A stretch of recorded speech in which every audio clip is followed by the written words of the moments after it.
Hello.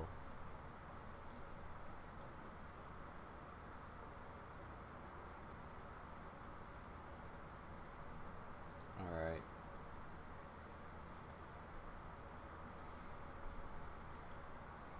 As promised, this game gets 2 hours.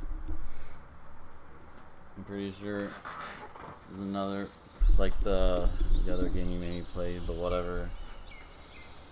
What's it called?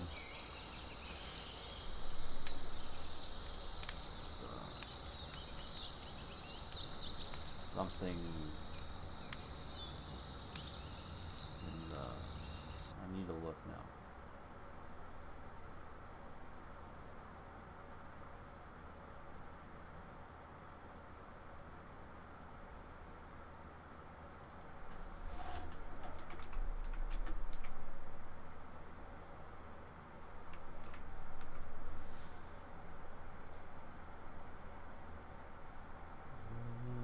Stanley's Parable, that's that thing.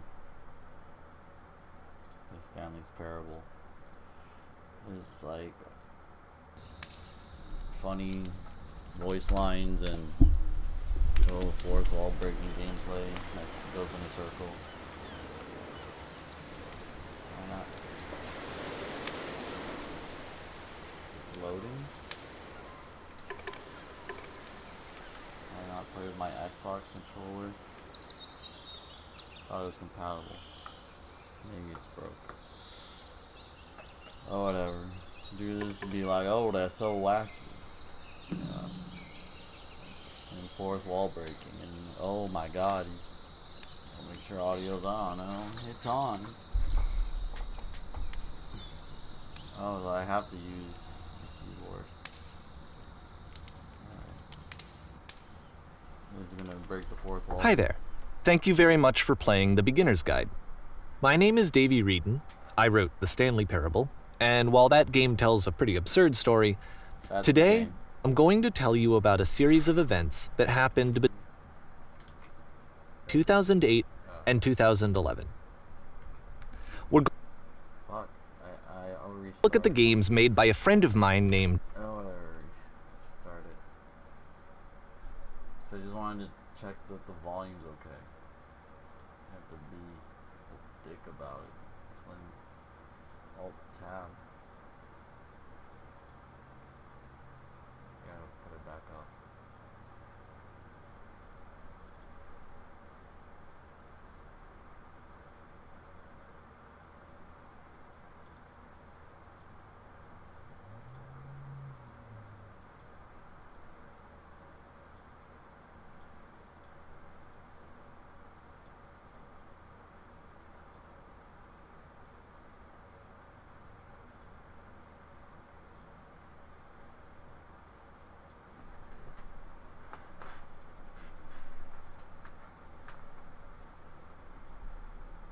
And now it's being difficult.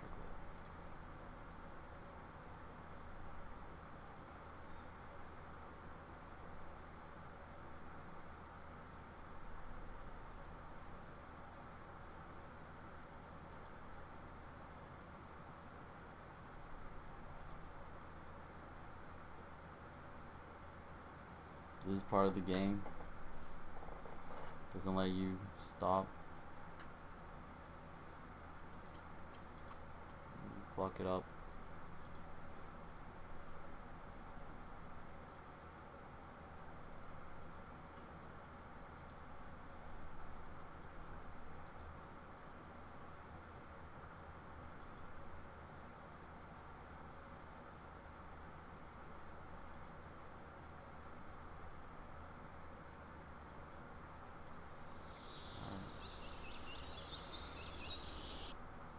Just want to make sure the sound was not too loud. Have to be a dick.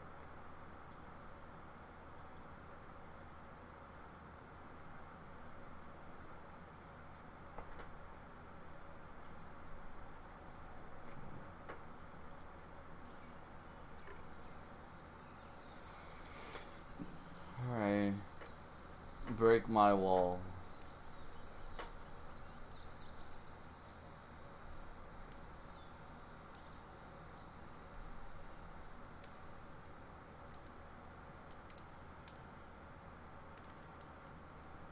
Hi there.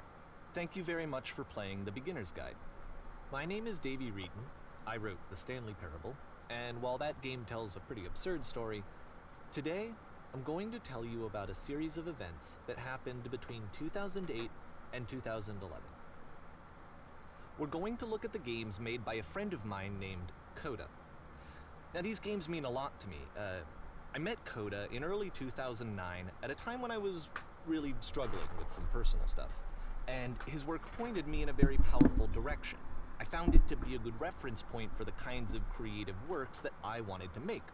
So just to start you off, this is, I think, the first game he ever made. It's a level for Counter-Strike. You can walk around here, by the way. And mostly it's just Coda learning the basics of building a 3D environment. But what I like is that even though he starts from the simple aesthetic of a desert town, he then scatters these colorful abstract blobs and impossible floating crates around the level. And of course, it destroys the illusion that this actually is a desert town, and instead this level becomes a kind of calling card from its creator. It's like a reminder that this video game was constructed by a real person. And it kind of makes you wonder, what was going through his head as he was building this? This is what I like about all of Coda's games. I mean, not that they're all fascinating as games, but that they are all going to give us access to their creator. I want us to see past the games themselves. I want to get to know who this human being really is. And that's exactly what we're going to do here. I don't really care about that. So, it's 2008, Coda starts making these games, and he never releases any of them. He doesn't put them onto the internet, he just makes them and then immediately abandons them, and they sit on his computer forever. And I think he really understood this image of himself as a recluse. At one point, he jokingly renamed his computer's recycling bin to Important Games Folder. So, you know, this was just how he worked. He tended to crank them out one after the other without even really pausing to try to understand what he had just made, until suddenly one day, he just stopped. In 2011, that was it. He made his last game, and then he hasn't made another one since. And that's why I've taken this opportunity to gather all of his work together, is because I find his games powerful and interesting, and I'd like this collection to reach him, to maybe encourage him to start creating again. And if the people like you who play this also happen to find his work interesting, then I'm sure it'll just send that much stronger of a message of encouragement to Coda. Is the plot twist going to be that he's dead? Thanks for joining me on this. If you have a particular interpretation that I haven't mentioned here, or if you just need to get in touch, you can email me at daveyWreden@gmail.com. Okay, that's about it for introduction. Let's take a look at Coda's first proper game. As each game is loading, I'll show you the date that it was completed. This first one was made in November 2008.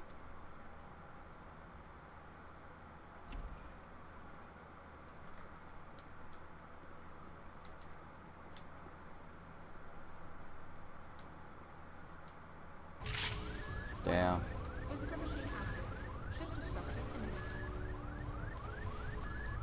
This game is called Escape from Whisper, and it's one of the more generic games you'll see from Coda. Kota Ibushi?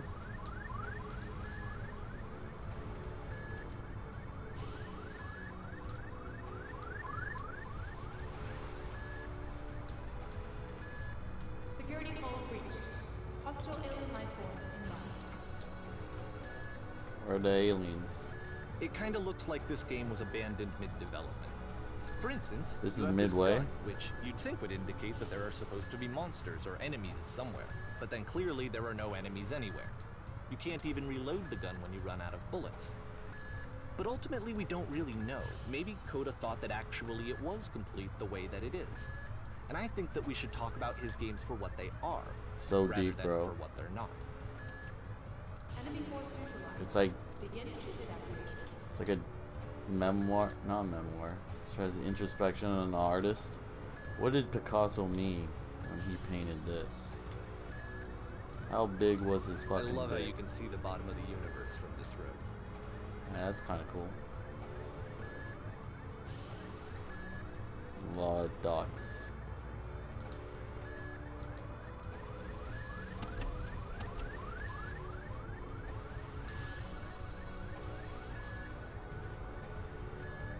So, I mean, it's cool that this guy, you know, made unfinished games and you're very interested in him, but I really don't care about him at all. I really, like, don't give a shit. It's just, that's cool. And that's, the plot was gonna be that he's dead, and this is like the games he wanted to finish but couldn't because he was going through chemo. And you're gonna make me look like an asshole. I'm pretty sure that's where this is going. So to try and make it like you don't care about this guy, but oh, he's actually dead. Look at you for being an asshole. Apparently, this space station has a labyrinth on it. Sure, I don't know. There's really no reason for it that I've ever been able to discern, so in the interest of time, I'm just gonna skip you on past it. Oh, didn't you get a try? I mean, I could see a labyrinth shooter, first-person shooter, being kind of fun. Or, if you'd really like to solve the labyrinth, you're welcome to do that too. I could see a game like this. Isn't this kind of what Metroid is supposed to be? Metroidvanias. So rather than scrolling, it's first person.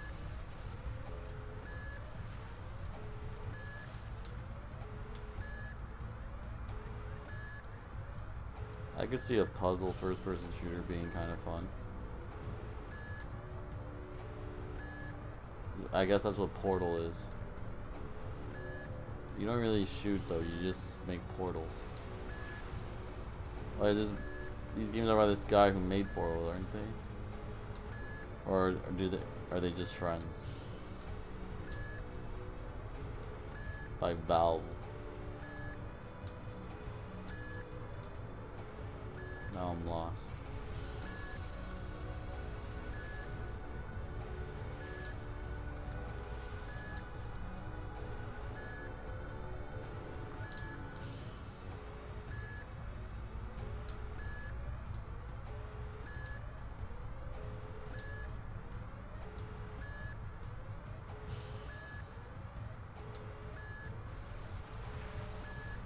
Be lost forever.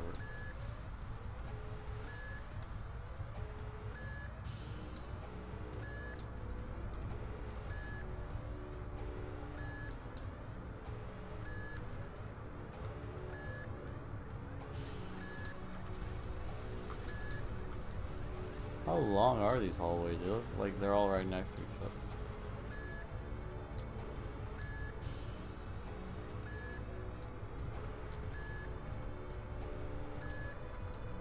This way. Okay, this is the main hallway. Okay, this was the entrance. I went this way. Okay, so then go through these things one at a time.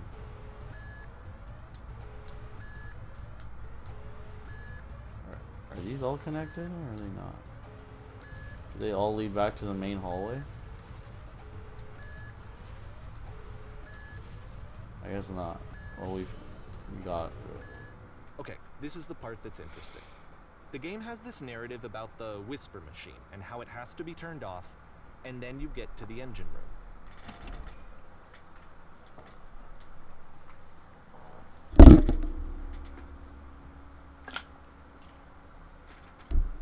Cool.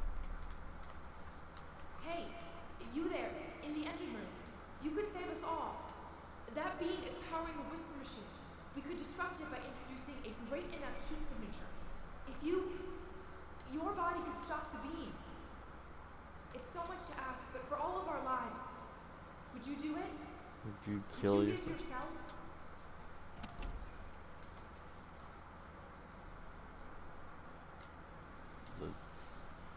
That's it? That's the game? Are you a good person or not? And who is we? Who's all of us?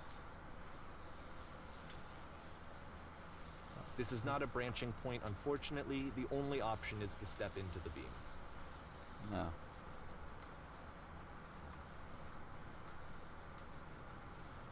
Like, if I don't do it, is he gonna call me a shit person or something? Or is it gonna be more fun dialogue? Like, they can't even think ahead for that. What if someone refuses to kill themselves?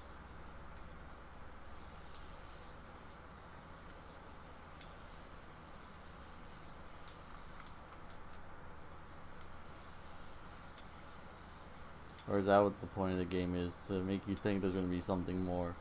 There's really nothing more to the game. You're just really playing on a rail. You're determined. There's nothing branching in this game. And so you're the dumbass for trying to seek something more deeper.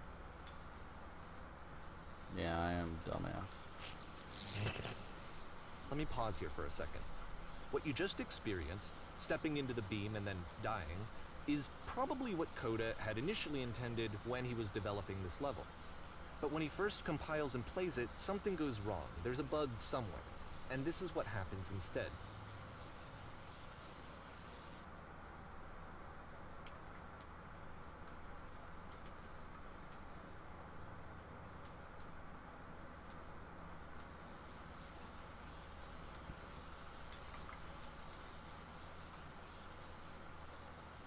No, it sends you up. And you get to see the universe. The beam causes you to start floating. And this is an important moment for him. Because yes, this is technically a glitch, but Coda identifies something human about it. Like how small it makes you feel in the face of this larger chaotic system. Or this floating could be the afterlife, a peaceful place, juxtaposed against all of the hysteria that you've just had to traverse. I don't even know. I have no idea what he was thinking, but what's clear is that after making this, something lodges itself in his brain. He wants to do more of these really weird and experimental designs. So he stops work on this and moves on to a stream of tiny little games that go in all sorts of directions. Let's go ahead and take a look at the first game he made after leaving this one behind.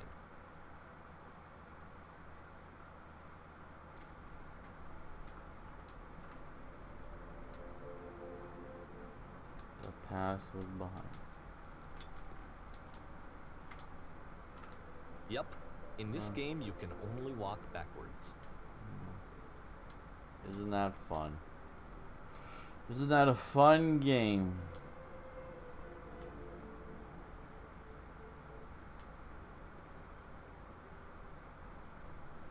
It's just like moving forward but with extra steps.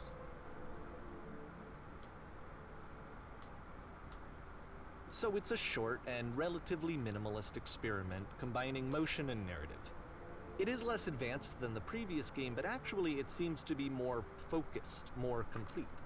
Coda's trying to give it a unique voice rather than simply basing it on a pre-existing trope.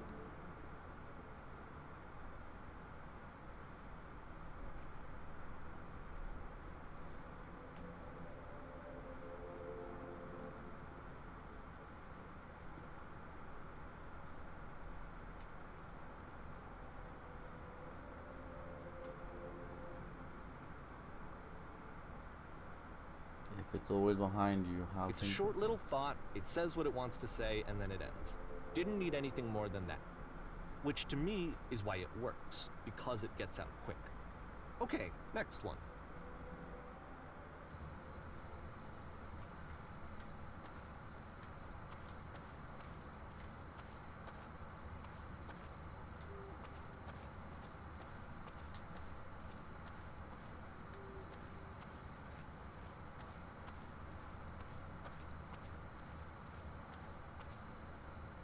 And that's it. Okay, the meaning of this game won't be clear just yet. Please be patient with me for a few more games, and I promise you'll see what makes it interesting. few more games? Oftentimes, Coda would put bizarre titles like this one at the start of his games. I wish I'd known him at the time that he was making these early games. He would really only talk to me about his work as he was making it. Once he stopped work on a game, like, that was it. It was dead to him. And I don't agree with that at all, but what are you gonna do? So I know it's tempting, but there's actually nothing over here. Sorry. So it sounds like he is dead.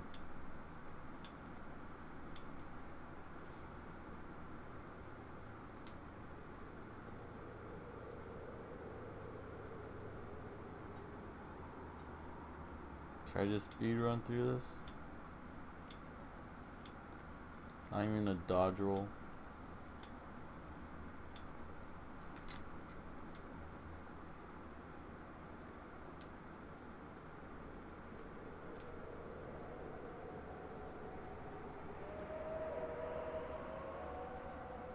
sound.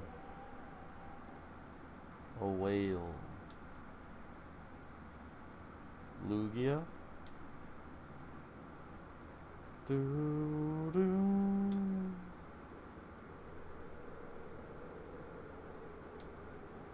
How does Lugia's thing go?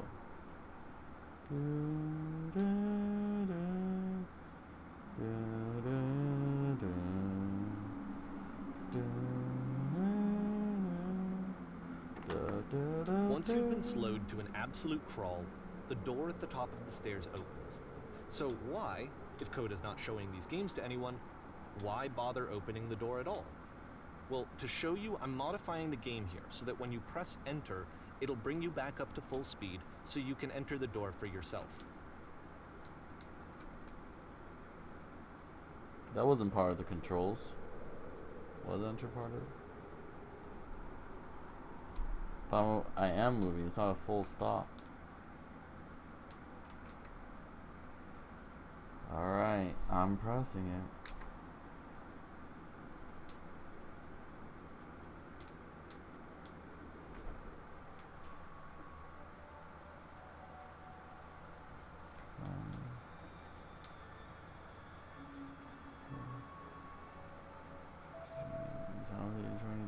A room that's warm and nice and filled with little ideas for games. He made a game where you could store his ideas for games. Coda would often tell me that he didn't mind if people thought of him as cold or distant. He said that he knew that he was actually a vibrant and compassionate person, but that it takes time to really see that. Like all introverts. It can be a very slow climb to get there. Damn. So deep. And you just cheat through getting to know him with the enter button.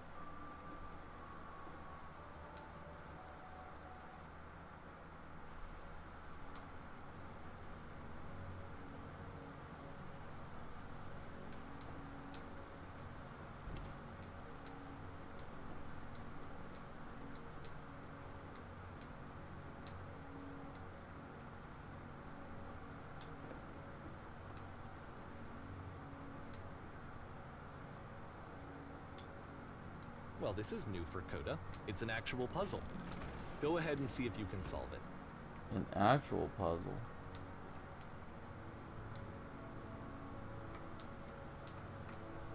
Some scary fog. Scary smoke. Ooh.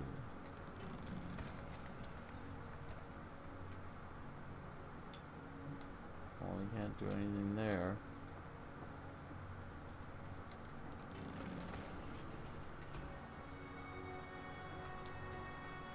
There's scary music.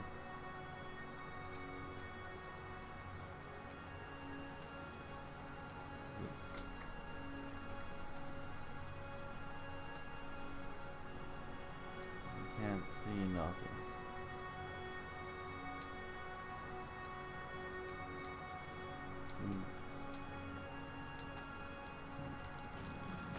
You lock yourself in? Oh, and then there's that. Don't forget that solution, because we're going to see this puzzle again soon. Why would you We're gonna spoil see it a that? lot. Why would you spoil that?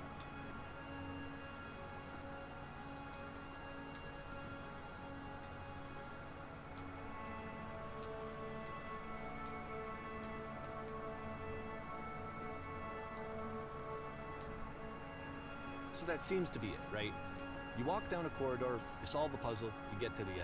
Simple enough. Alright, now I'm going to modify the game again so that when you press enter, it'll remove all of the walls from this room. What's the point of that? I didn't press enter. I'm cheating. How about that? There was more to it than we had any way of knowing. This I game actually is find it glitched. funny that this game comes after the Stairs game, since they essentially convey the opposite idea.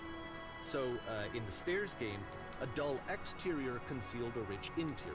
And then, in this level, a dull interior hides this fantastic outer world. Either way, I think that the point is the same. is that most of the time you don't get to know what you're missing, or even that you're missing anything. That's not your role as a player. So if your role here is not to understand, then what is it? Wait, you're asking me?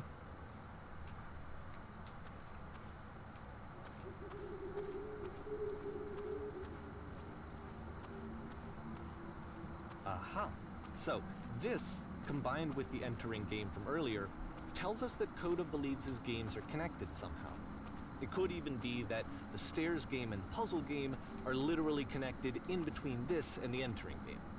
There's a bigger picture that all of his games are meant to play a role in, some larger meaning that we won't be able to grasp until we've seen all of them. God damn. And once we have, we can step back and start to understand what exactly that bigger picture is. How many games does this guy make? You said till 2011, and we're only in March 2009? Do you make a game like every fucking month? Coward? Or courage? Let's talk about video game development for a second. Every video game runs on what's called an engine, which determines what the game can and cannot do. So in other words, the engine is a set of tools for game development. To make all of these games, Coda is using an engine called Source.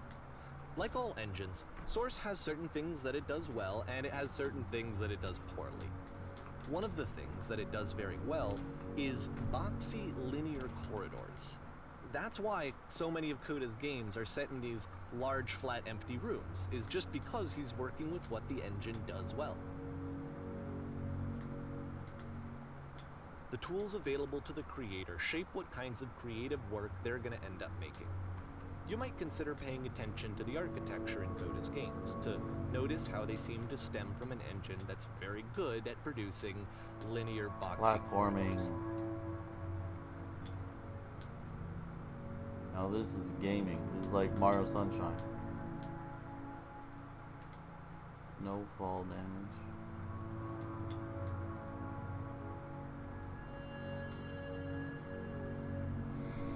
Is this like a game you're supposed to play when you're high? And be like, whoa, dude. Fucking. These blocks each represent a memory from my life. And they're all scattered. Oh shit, and I fell through the hole. Oh. Damn. And now we're playing Portal.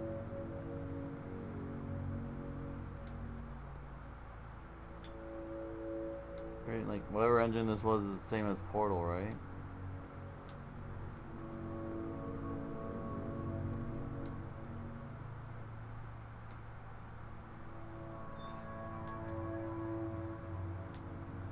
It's like this is a representation of your mind. It's the Pharaoh's memories.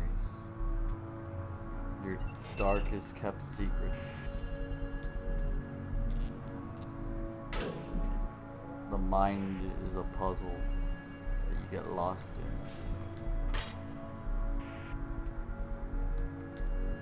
An invisible wall. This prison, funny enough, in Coda's original design, the doors stayed shut for a full hour before letting you go. If you don't mind, I think we're gonna skip that. This is something that he and I used to argue about a lot. You know, whether a game ought to actually be playable, whether it means anything if no one can get through it. And I would always defend that, you know, all this work goes into the game, why not make it playable and accessible? And so we just got into heated arguments over it, and there was one time Wow, you guys are after so one of deep. these conversations, he went home, and a day or two later, he sent me a zip file entitled Playable Games that was full of hundreds of individual games, each of which was just an empty box that you walked around in and nothing else. Believe me, I played every single one of those just to find out if there was like a gag hidden somewhere. There wasn't. Debating the philosophy, should a game be playable? Should be able to play something. I mean, that's definitionally what a game is. Some sort of challenge with a goal under rules. So if you're not able to play it, it's not a game. And then as he would argue, well, actually, what is the play? But if you're already accomplishing the goal because there is no goal, like, is it not just having a good time?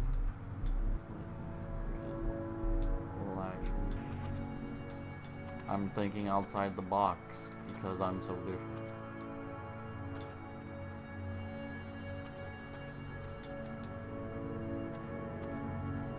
Sounds like it really It's dumb. the puzzle again, with the exact same solution as the last time. I don't believe you.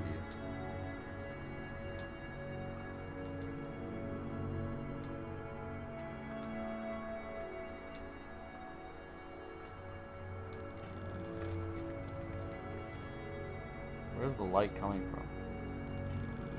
There's still no clear indication of what makes this puzzle so special that Coda is going to return to it over and over. But I promise I'll share with you my interpretation very shortly. Like, I know in art, it's never usually enough to just say an artist did something just because. But, like, I know video game creators are artists too. But, like, is really anything he did that deep? He made a bunch of games. Like, is this guy really Van Gogh? He thinks in a different way about life. And then we have to be like, what did he mean by this the whole time?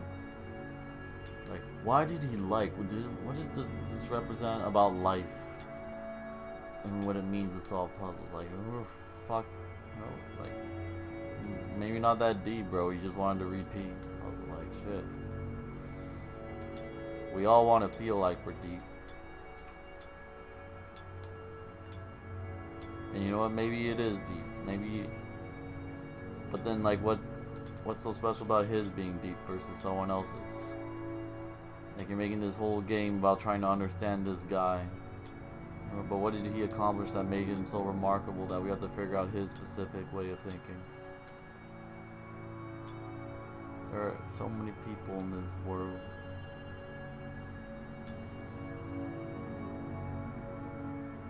Their own ways of thinking.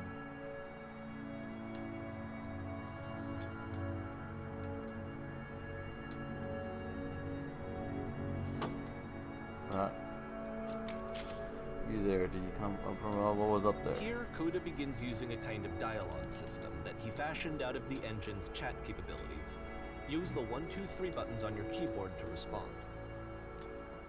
World stamped with whiteness. Yes, there's an enormous prison I spent hours in.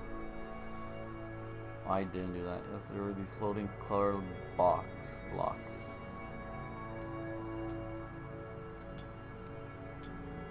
Come up from above. What was up there? I guess from the most above one was that one.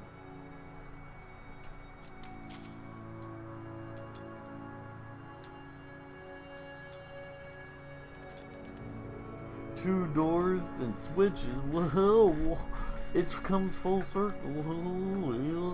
Golly gee. It's. And yes, I did. That was literally the last thing I did before coming here. No, I don't remember. I prefer not to tell you after all. We don't want to just. Again, perfect. Now please, tell us how you solved it. Tell us the solution. Tell us how to get to the other side. You don't remember how I solved it? I'm trying to remember. Someone else let me in. Trust you don't want to go over there. Just no answer I can give them that's good. Speak and listen. Is this guy, is it actually going to be like this guy was incredibly autistic and that's why this game, all his games are like this, to manifest his autism and how difficult it is for him to speak and listen and socialize with other people? I need to put them in boxes. It's easier for him to understand. And how the struggle is how autistic people feel like navigating the real world.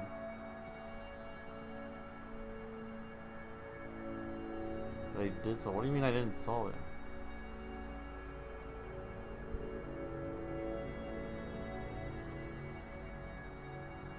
I mean, I guess the one with the walls. I guess I didn't solve it. You didn't solve it. You'll learn nothing. You are not the one I need. Sure, there'll be someone else.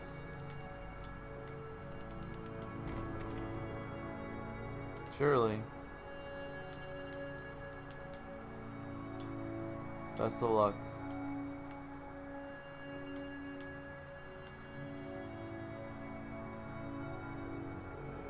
Whoa, it goes in a circle. Was there supposed you had to pass it?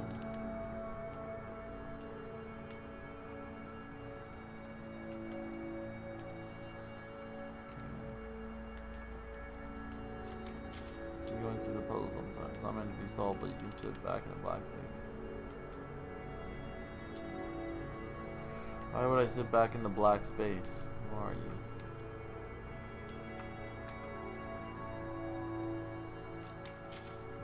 Out there in the black. I will grow eventually. So trippy.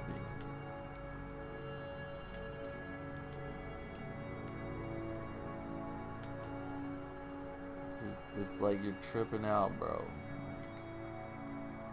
Because it's such a strange. And so we make one last descent down to the final floor of the level.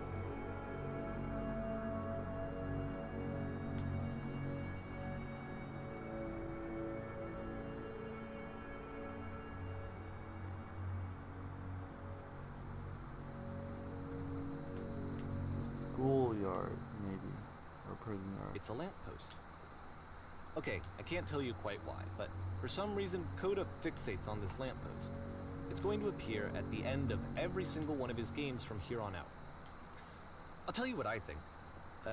I think that up to this point, you know, he's been making really strange and abstract games with no clear purpose, and maybe you can only float around in that headspace for so long. Because now he wants something to hold on to. He wants a reference point. He wants the work to be leading to something. He wants a destination, which is what this lamppost is. It's a destination. We're going to see it in the work as well. His games are just going to become a lot more cohesive, a lot more fully developed, with more of a clear idea behind them. And as we go, that idea will get clearer and clearer and clearer.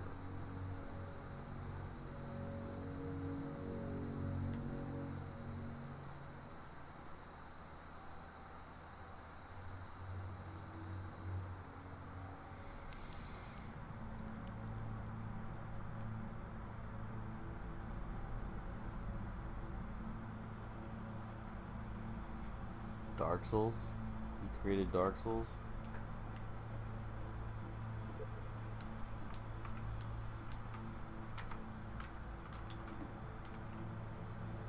This room not.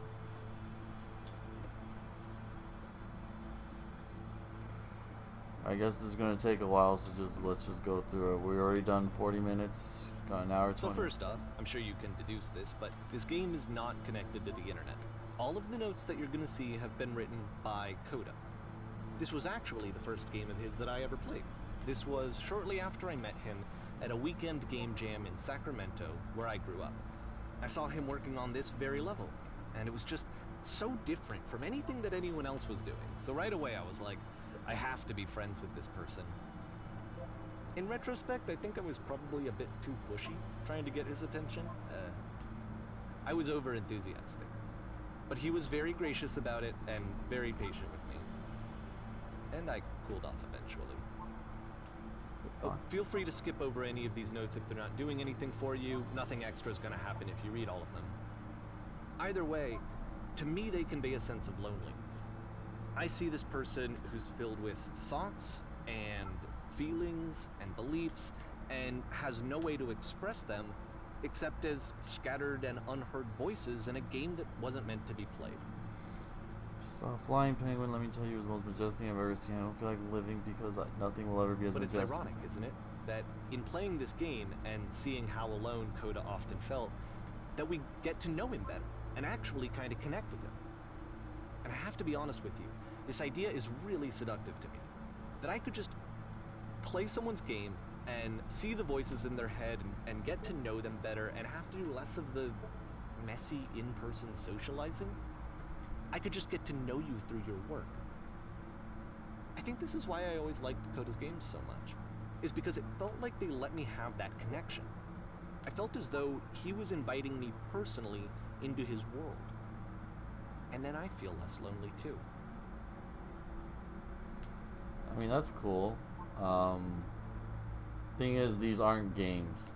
These are basically just 3D interactive art pieces.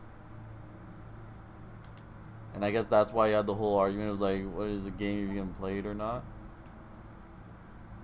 But I mean, like, yeah, you're designing something, but it's not a game. Like, this is like, this guy is more of an artist than an actual game designer. It's just using the engines of games.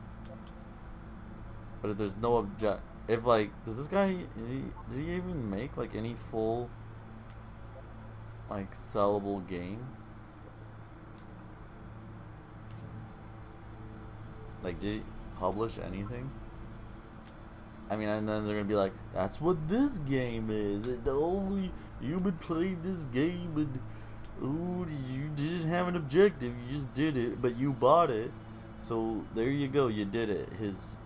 Now they are a game and they're art, and they're not playable. So look at you, dumbass. Your whole worldview just got turned around. Acorn guarantee. Sailors are looking for it. The moon sailors.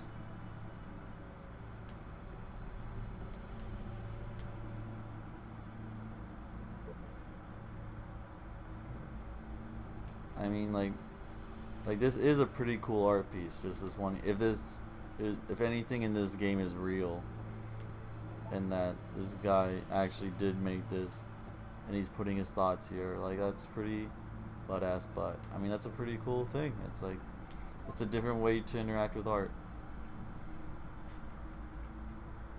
What makes you feel seeing all these thoughts scattered? Someone's thoughts. It feels sad and lonely. And recognizing makes you realize that we all have thoughts like these, just scattered, that never get heard. Something here, go back. We all have contradicting thoughts and all that, yada.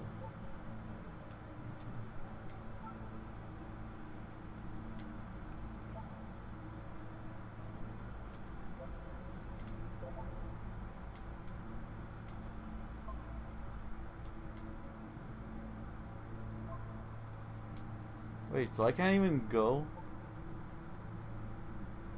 None of this leads to like the walking outside? I wanted to walk through the dark. See all that? What the fuck? Can you jump? Can I jump off? Oh, it probably is gonna lead to that. You can skip. No, I can't jump through it. Okay, you can't jump off. Okay, so it probably will lead to there.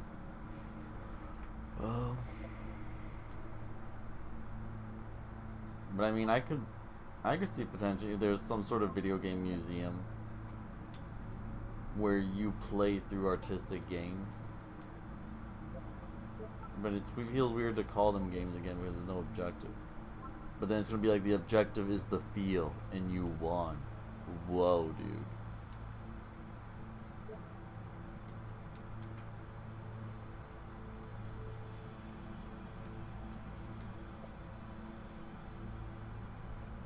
I mean, I'm not gonna pretend to know. I can dissect the philosophy, what it means to play or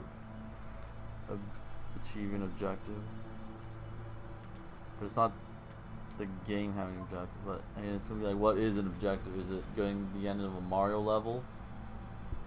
Is that when? Because what if you play a game but you never beat the first level? Have you played that game?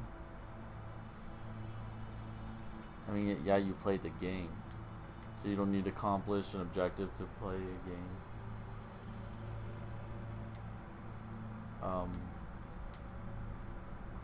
But he's saying the game is playable. So what do you mean it's playable? If you're able to do what the game is intentionally setting the boundaries for you, like able to use the tools, as in move, interact, that's playing. Like, these games are all playable, you can move. It's only everyone's a poet.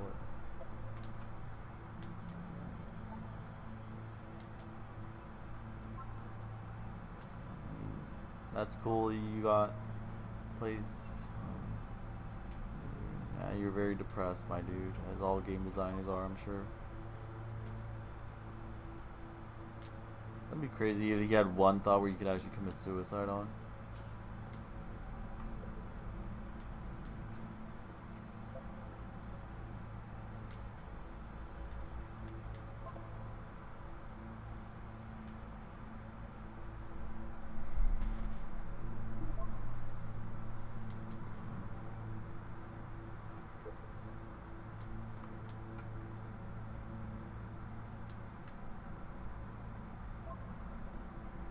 Does the game need to be beatable? What?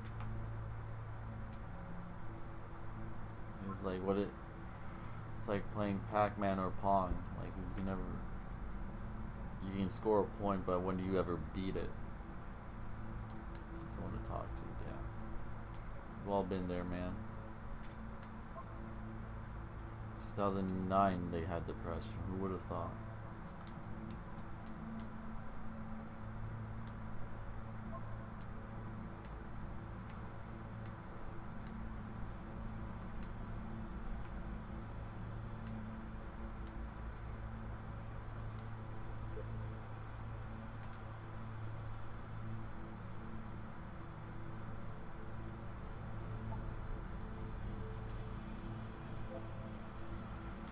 Ethical.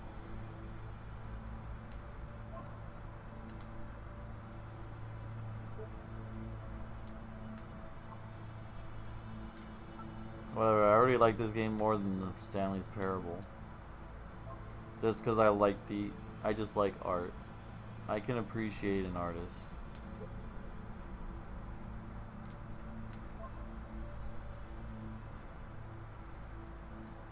I feel like I actually like playing through this guy's games rather with more than without the commentary from the fucking guy.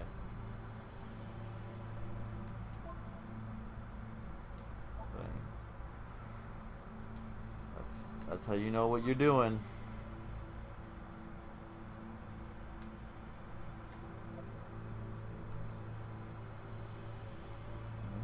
Buy it.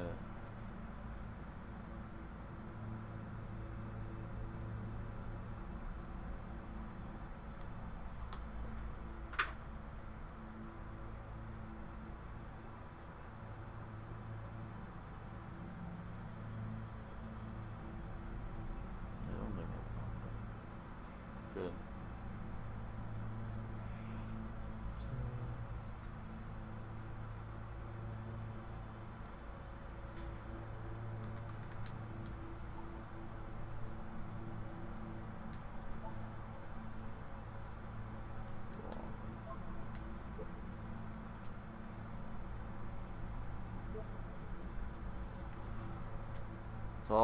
It's about how this game is pretentious. You all suck. Oh, that's the word, pretentious. Definitely was getting a pretentious vibe earlier on, but this level, this feels more artsy.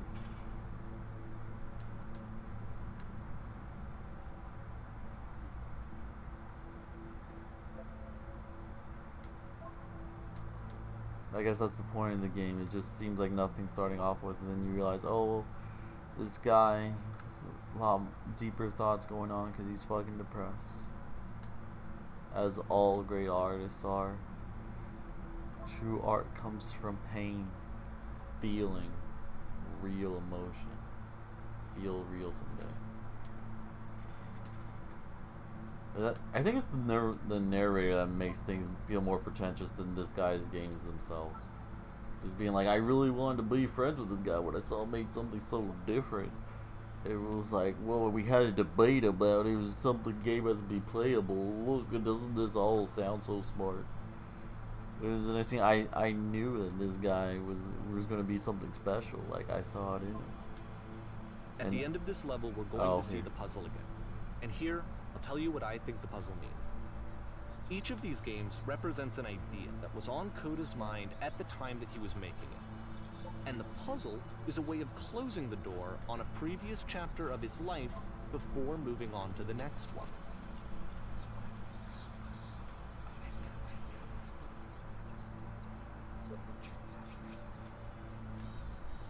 I didn't get to see all the ones outside.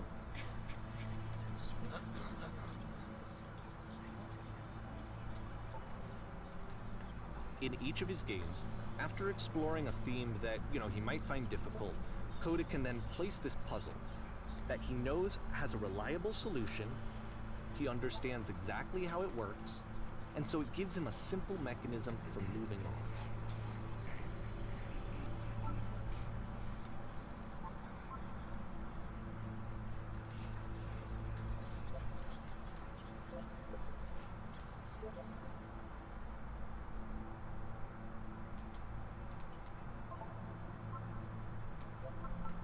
I guess like a game's objective could basically just be get to the end.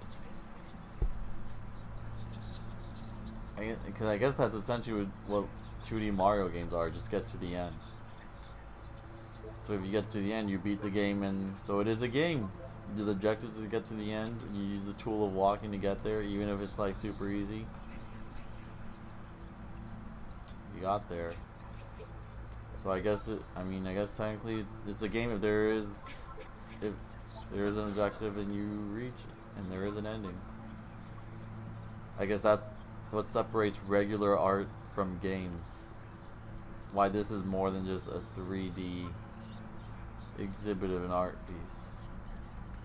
Because there is an ending, and real art, is there an ending? I mean, there's no ending to like a painting. It's ending to stories. Stories are art, like a novel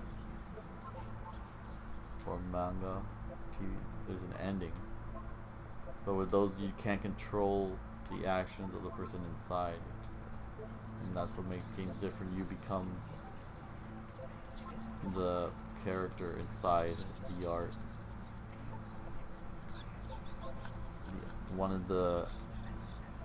You insert yourself as a figure in the painting.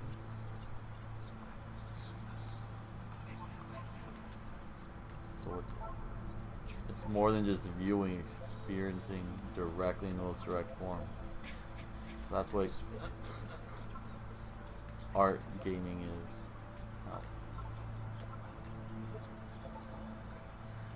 So I guess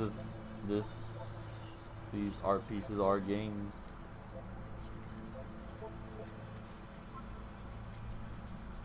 So I'll give it that. It's more than when I said these weren't actual games. If there is an ending though. And because there's this dark area between the doors, a space between spaces, before you move on, you get to pause. Just for a moment, a few seconds to reflect on and let go of the events that led you here. To step back and connect the pieces together. To grasp at that elusive bigger picture.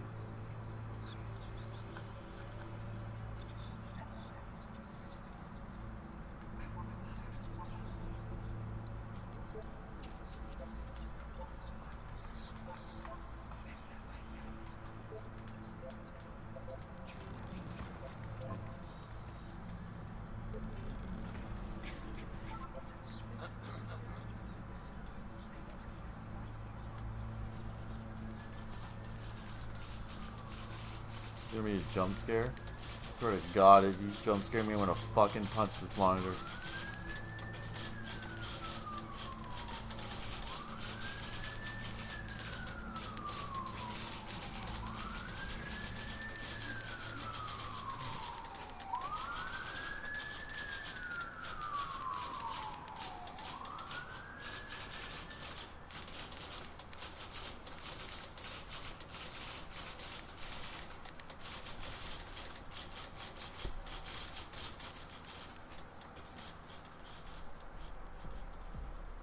They okay, do? this one is tough. It's gonna kind of just spin its own wheels for a few minutes. Hang with it.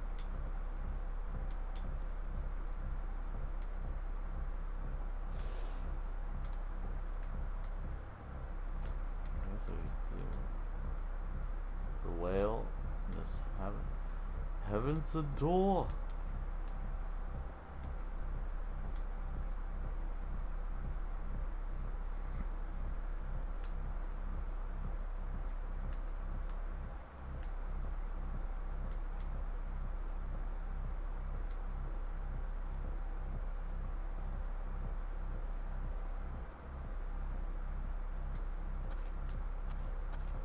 See, like, this is it. The whole game. And there's nothing that's particularly interesting about it. You just walk to the end of a hallway.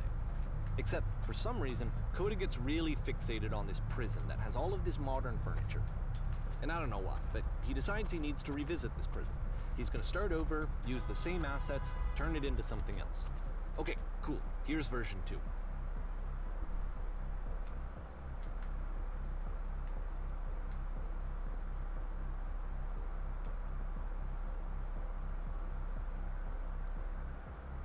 Giant hole in the ground. Would they do that? They didn't do that.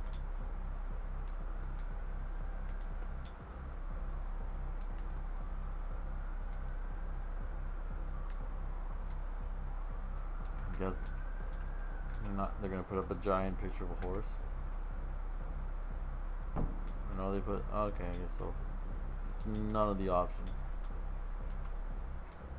Skylight full scene. So the whole point is then it's just going to show a random lamp. So none of your choices matter in this game. Yeah, there's a normal lamp. We already have a table. Who are you? Where exactly are you doing this from? I'm pretty sure none of my choices are making any difference. Tables were invented in 1935. Who is your master?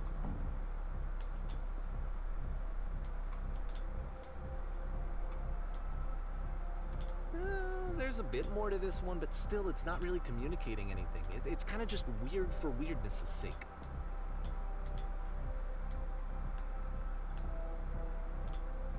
So, okay, he throws it out and starts over. This time he comes at the prison idea from a different direction. It's Squidward. I'm all alone. Alone. Alone. Alone, alone, alone, alone, alone, alone. See, SpongeBob did this first. This guy's just copying SpongeBob. SpongeBob already did the existential dread. Squidward.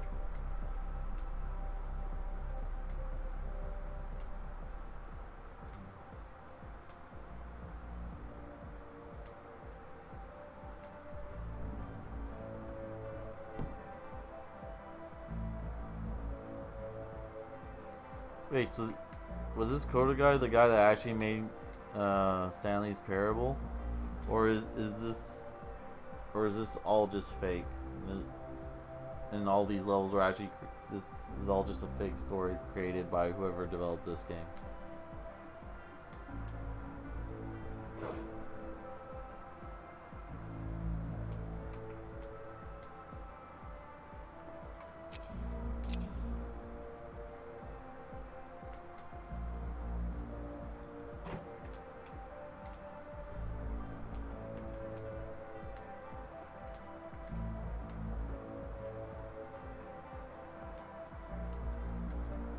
That's from the shelves. Oh, these shelves.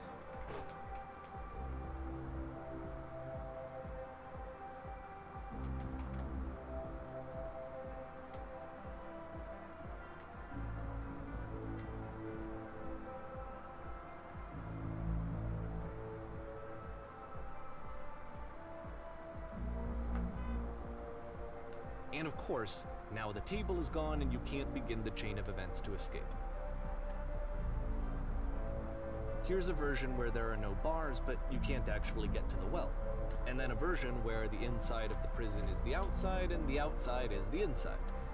Damn. Let me just blink you real quick through a few more of these. I mean, he really unloaded on this prison idea. There's nearly a dozen of them. Personally, I think it's awful to watch this. To see a person basically unraveling through their work. And for what? Like, at what point do you just go, maybe there are game ideas other than this prison that I could be working on? But Coda doesn't have that voice telling you to stop. That particular mechanism of defense against yourself. Without it, you just spiral. And so he keeps going and going and going and going and going, and then he hits on something. And he likes it. And that's it. He's done. He stops making prisons. This is the very last version of the prison game that he created. And the reason I think it works is that the prison is not actually in it. I thought you said in the beginning this guy just starts on games and doesn't fully finish them. But now it's like all these games had a purpose. And he actually did focus on this prison game one a lot. You know, I like the prison one where the sky was actually the prison. That's a pretty deep one. That's a pretty interesting idea for an art piece. That was like, it's like a pretty cool idea. It was pretty cool the way it looked too.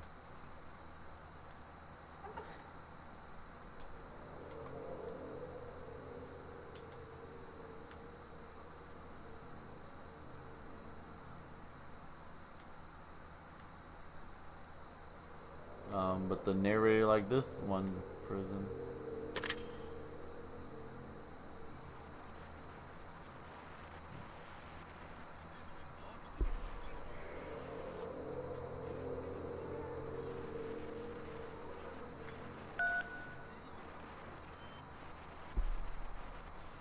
Knee right on.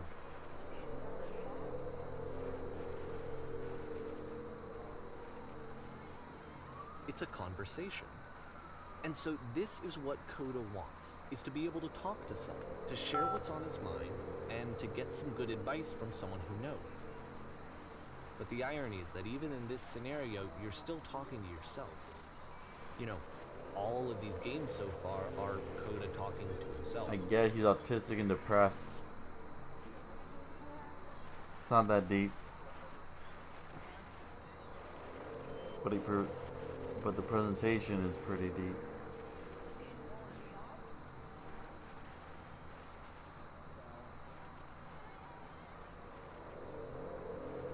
So he's in a prison and he just wants someone to talk to, so he made games where he can talk to someone, but he's representing how lone he is. So he's actually representing the fact that he's talking to himself in the games where he's talking to himself.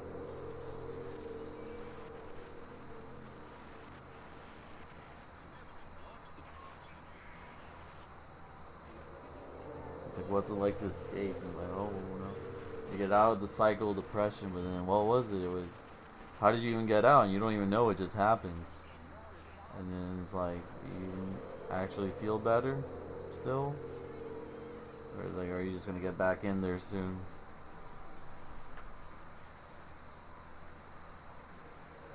I miss being in prison. Kind of miss the idea of not having to do a lot, being lazy, having a reason to avoid responsibility.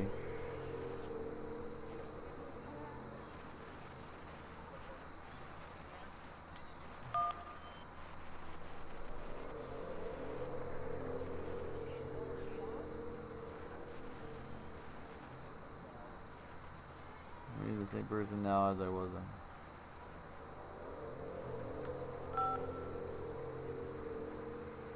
Good. Getting out of depression actually makes a difference. Oh good, that makes you feel really happy. Age just kind of does that, you know. Still me, but I'm not somehow. It's hard to describe. Yeah, are you from 5 years ago? Are you 10 years ago? 10 days ago? Hard. You're you, but you're not. You carry on the memories of an old you. But that's not you anymore. So why do you even say that's you instead of them? But then how can you ever be you if it's always changing? So what is you? This guy took a philosophy class and now he's sharing it with all the gamers. And it's like, oh, it's so hard to describe who is I? What is the identity? Philosophy of who are you? Manageable, but it doesn't matter who you are, but you are something. That's what matters. You enjoy being who you are right now, won't last. Like, if you're me, then did you get a call from another version of you when you were trapped? No, I'm the first version to call back. I started the time loop. I did get a call? Did I get a call? I don't know. Maybe this game is trying to make me. Oh, it's because he played this game several times. Is that the point of this? He's referring to other previous time loops. He's experienced this 14,365 times. But not.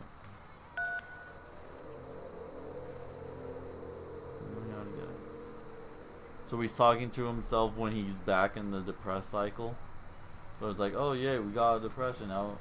Let's tell our future or past self how to get out.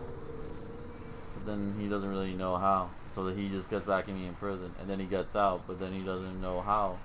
And he's trying to tell them, they're trying to find a permanent solution, but it's just like, oh shit.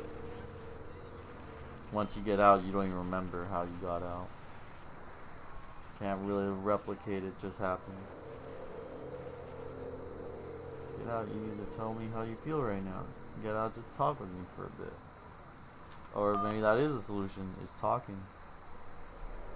It's having someone to socialize with, to express your feelings with. But then you lose that person because they can't always be there. Or you're inevitably going to have a point where you're alone again and you spiral back and get imprisoned again.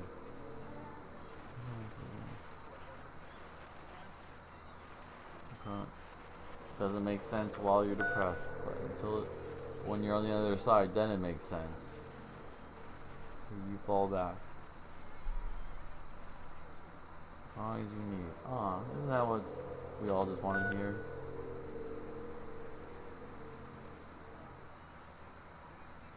I can see why he considers this a fitting conclusion to the prison games.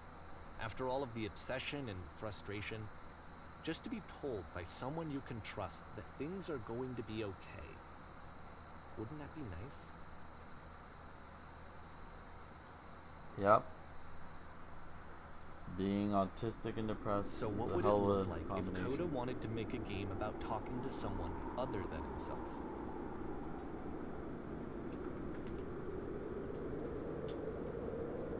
But he's one of the autistic and depressed people that... this environment is meant to represent Coda's puzzle, with the two doors on either side and a dark transitional space between. That decide to pick up a paintbrush and become an artist about it. And become Van Gogh. Like all autistic and depressed people of the past who became famous.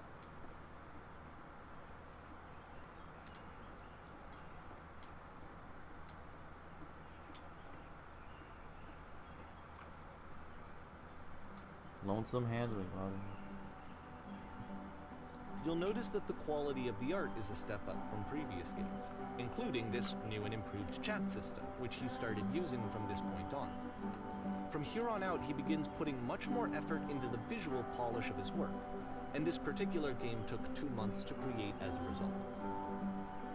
2 months just to have a place to vent your feelings.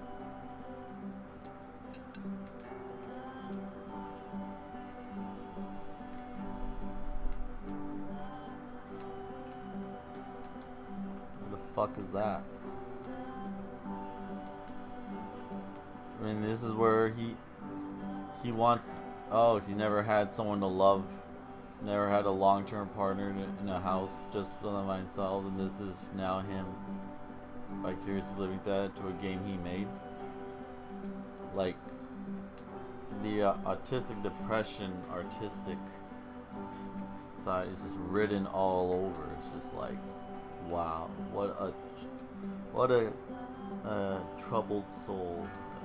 What a beautiful troubled soul this is.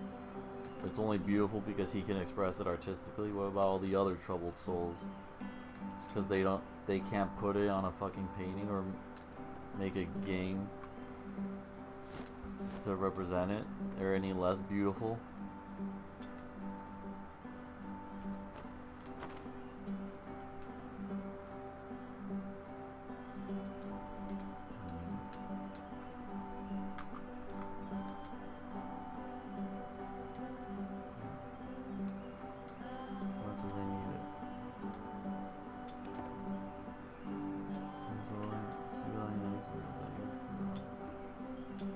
Tidy couch with a shading pillow on the sofa out there. Wonder how many times he replayed his own game. That's why I'm gonna be really pissed if this isn't based on a real person.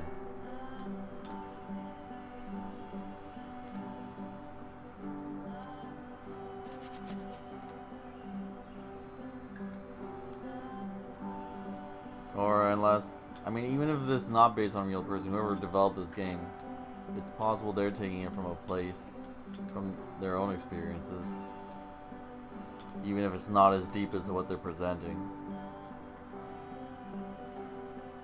You know, it's like when you write a song on like a breakup or something. Like maybe the breakup wasn't as horrible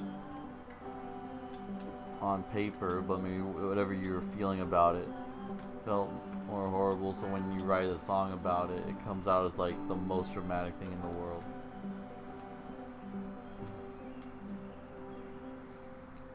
I feel compelled to share an incredibly cheesy personal insight. You okay with that? Make it especially cheesy.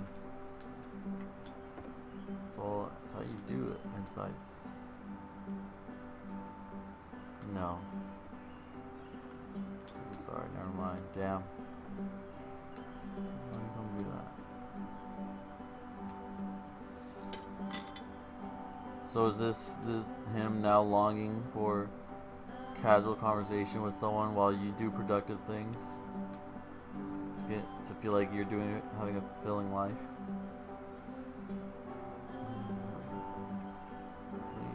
Perfect, we're all just humans.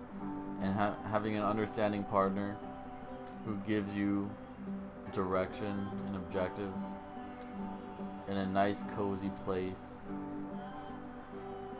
in a nice cozy area. I guess cozy-ish. I mean, it could be cozy for him. No distractions or no, but it seems no danger. With an understanding partner that grounds you, you can feel secure with as you do things, so that you're doing something with your life.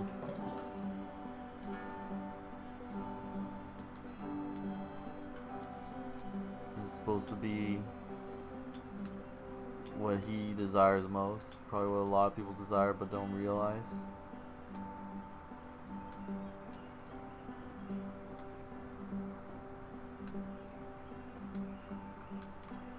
I mean, and it's like way out of reach now, having a house like this.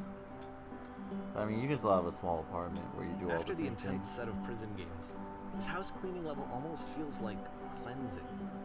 It's the moment after a particularly difficult or traumatic experience where you just need to let it sit and digest inside of you, and eventually cohere into something meaningful.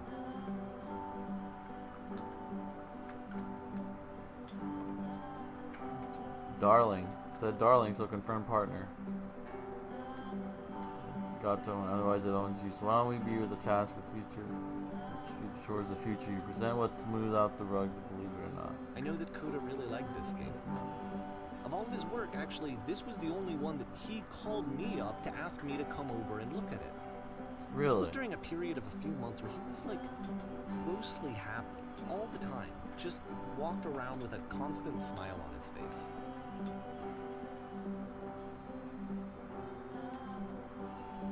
I mean, this one does seem to be like the most happy feeling one so far. 'Cause it's just, this is like the dream scenario for like everyone on Earth. Just how does it get more cozy than this? So owns you. Can't have your work own you. So don't focus on future tasks. Focus on the ones you want to do. Well, that's crazy. Damn, that's an insightful thing. Don't let your work own you by worrying about it in the future. Just do what you're doing now and do that.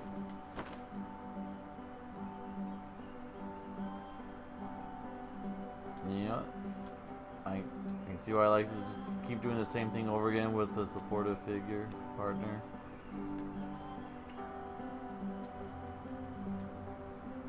I can see like when you're in your very this is a grounding game.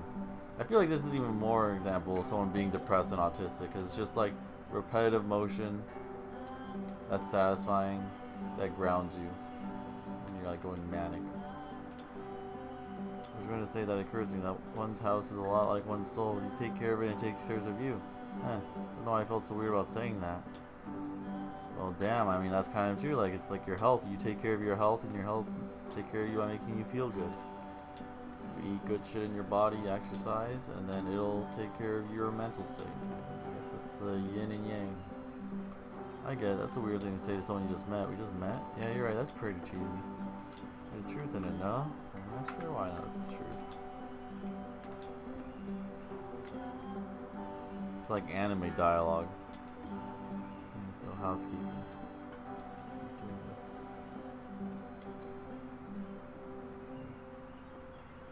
So I think we all enjoy being given a task that we're able to do. We want to feel useful. But that's not overwhelming. I'm glad he found some peace. Oh man. We're having guests coming over? That's crazy. Can't even imagine having guests. But, of course, it can't last. The music stops, your companion is gone, it's time to leave. The door at the top of the hill is now open as well. Again, you can't stay in the dark space for too long. You just can't. You have to keep moving. It's how you stay alive. Damn. I mean, you really gotta be so depressing about this, huh? I mean, like, yeah. I mean, it's a good moment, you want it to last forever, but it doesn't last forever. You have to... It ends, people leave, people grow, and you have to keep moving. You can't stay. And the lamp. Which is the whole point of the puzzle doors, right? That sooner or later you have to pick up and move.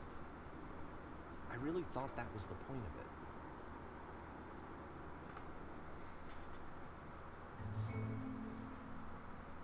This one gets a bit goofy.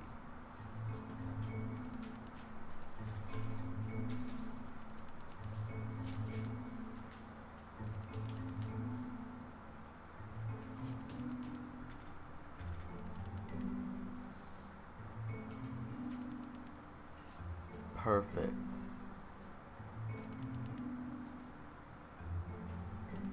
Did I move spawn? Oh, this person's a better human being than I am. That's what I want. And who do you think about that way in your own life? Who do you know who is well developed as a person that they make you feel disgusted with yourself? Compared to whom you feel useless, selfish, ungrateful. I intend to make you into that person. Perfection is within your grasp. And the question is, how do we do it?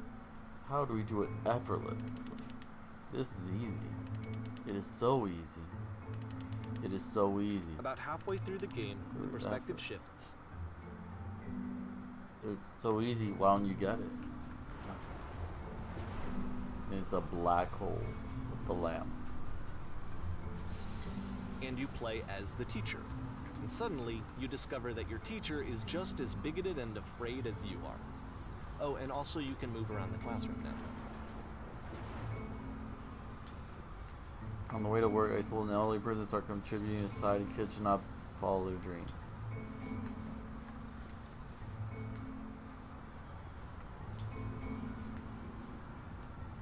so you just that you make me feel cold on the inside. Thank goodness all of you perceive me as being wise and intelligent. Drinking is not hurting my life. You're torturing yourself trying to find the right solutions for your life. You're not doing it right. If you're torturing yourself trying to find the right solutions for your life, you're not doing it right. I guess the right solution shouldn't be torturous.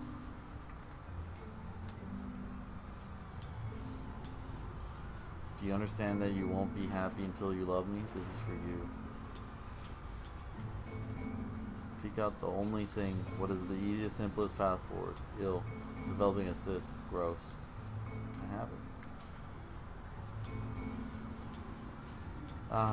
Just kidding. Anyone want to do some ecstasy after this? There's no truth. There is no path.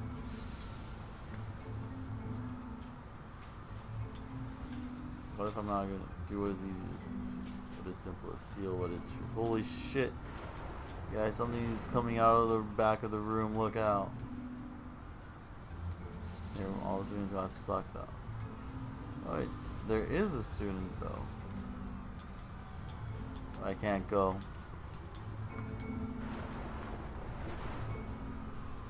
Nothing, no one. It's coming for you. It's going to destroy you. Everyone, run! I fell pretty hard for this one. I feel like it's one of the most relatable experiences that you can have. To assume that some other person is perfect and totally fulfilled in every way, and completely miss all of the little flaws that make them painfully human. I think about this game a lot these days. I'm gonna think about the home cleanup game a lot, and the message game. Alright, just one more year. This one took a lot longer than all the others for Coda to make. It was 4 months between this and the last one. That's twice as long as it took him to make any other game before this, and it's not like it's particularly complex, so I remember I found that a little strange at the time. I mean, sometimes he took a vacation. What the fuck, man? He can have other things, or he went to therapy. His whole life doesn't have to be fucking making games. Just a hobby.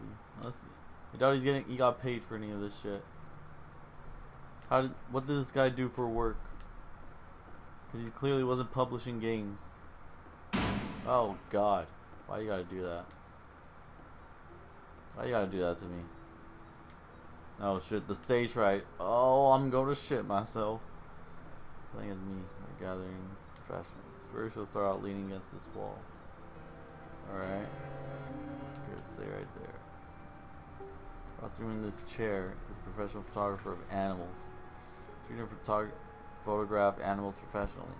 This is your one chance to learn something for it. To gain something, to succeed. Go on, say something to her. Oh god. Oh god, I gotta start conversation with this random woman and not pee myself? Hello. Sorry, basic.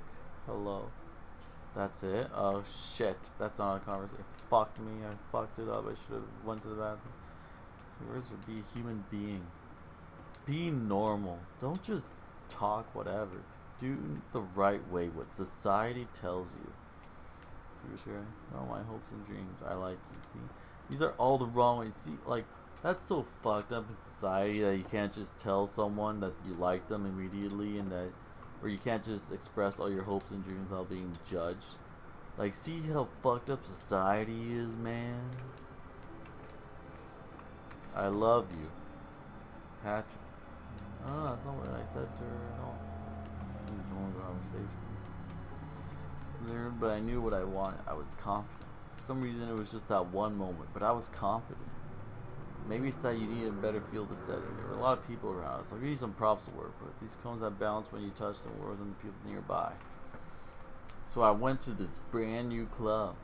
I went up to a bunch of cool cats, and I told them the funniest joke ever. And they laughed, and they laughed, and they laughed.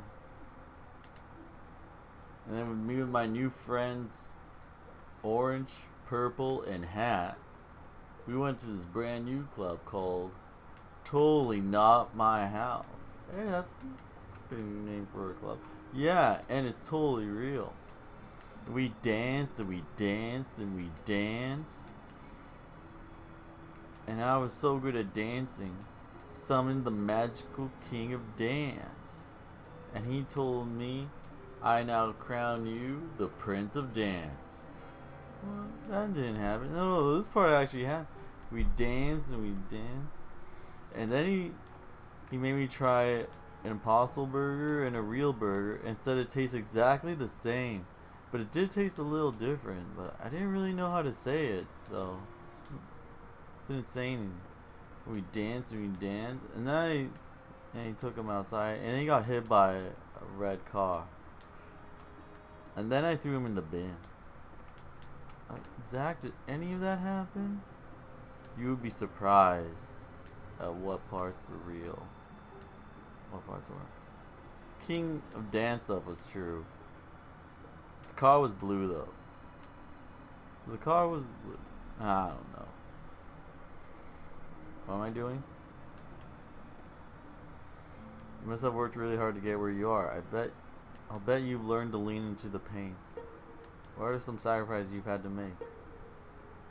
Hey, these are questions. I'm gonna keep these questions.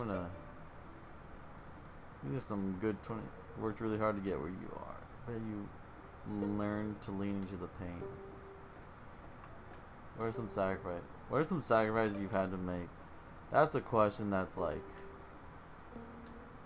when you want to skip through the bullshit of the icebreaker and you just fucking get to the real good conversation.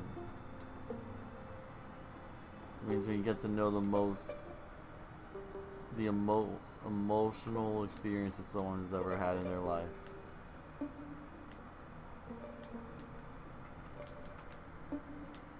I feel like this is also just like another autistic thing.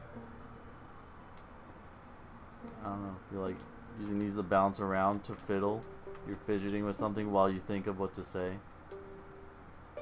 Because you have so much nervous energy. It helps ground you.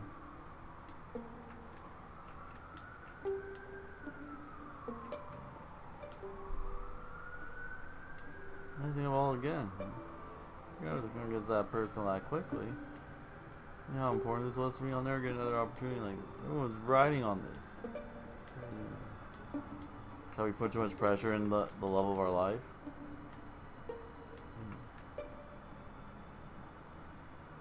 Oh, I get the lights or the pressure when you feel like you're talking to someone, like you feel like you're on stage, you get stage fright, you get nervous. So deep. Metaphors.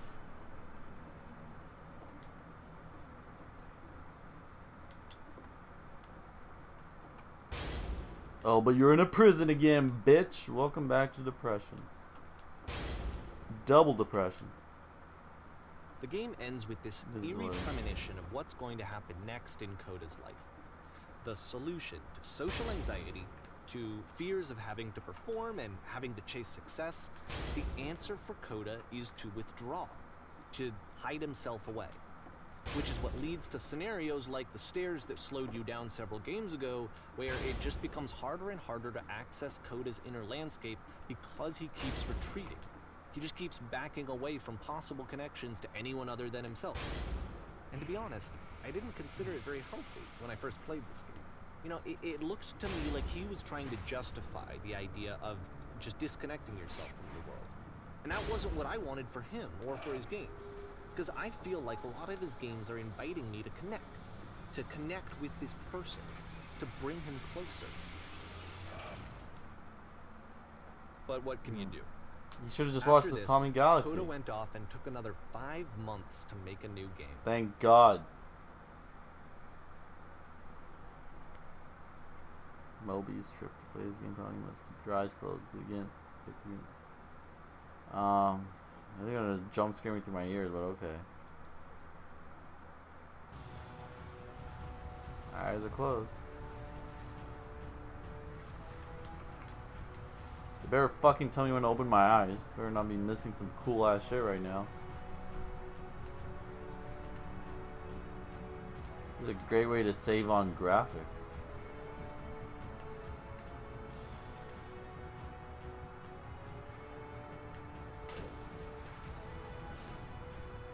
Good thing that there's a VOD of this. Oh, I'm missing something. Okay, what's going on? Can't see anything. You should probably open your eyes if you haven't already. Oh, it's fuck. pretty much impossible to solve otherwise. Okay, good. And there is a solution, by the way. Everyone is blind. Yeah, this guy should just watch the Tommy Galaxy if he's like... That was a great artistic anime that like appeals to depressed autistic people. Oh, fuck. I didn't do anything.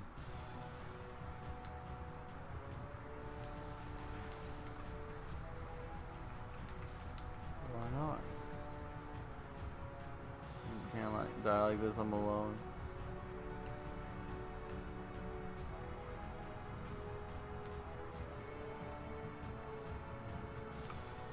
So everyone's blind, no one's what to do when they're in a crash course with a meteorite.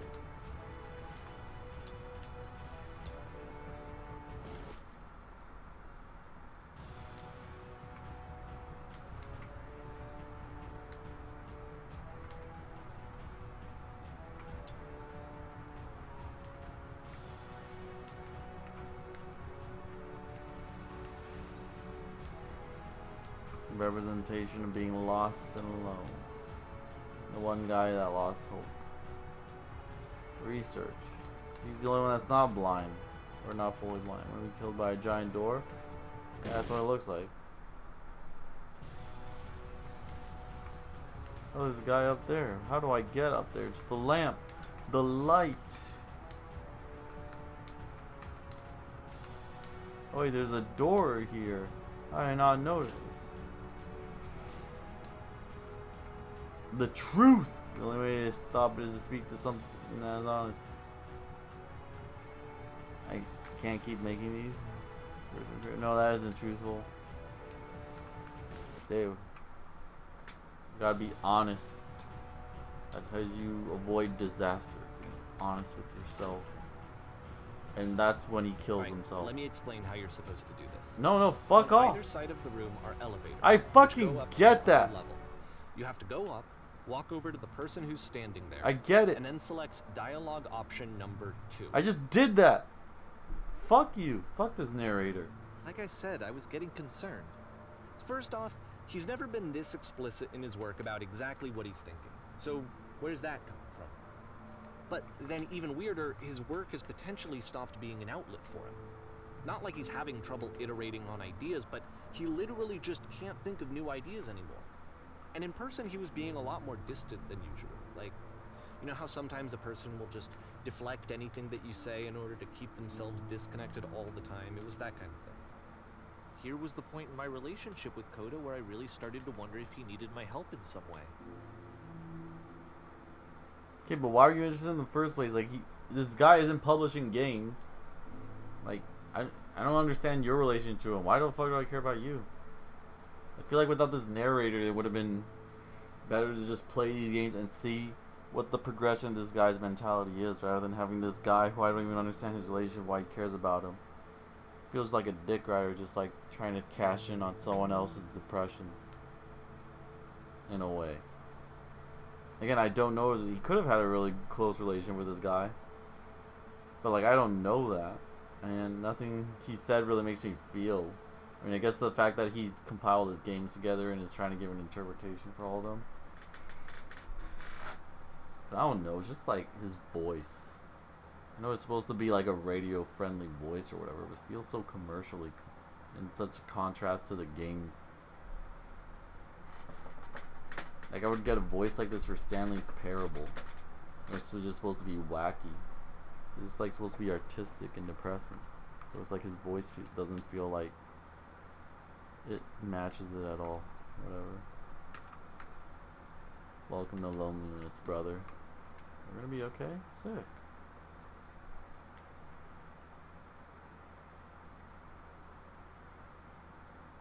His games are going to get more desperate from here on out.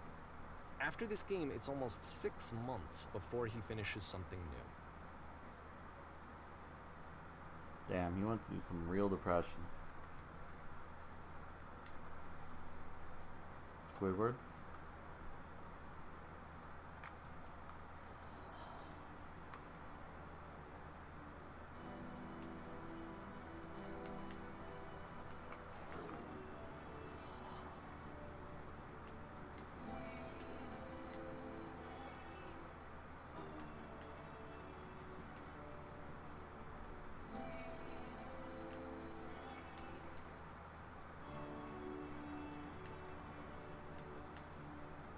try to create, I feel empty. Nothing left to give to my work.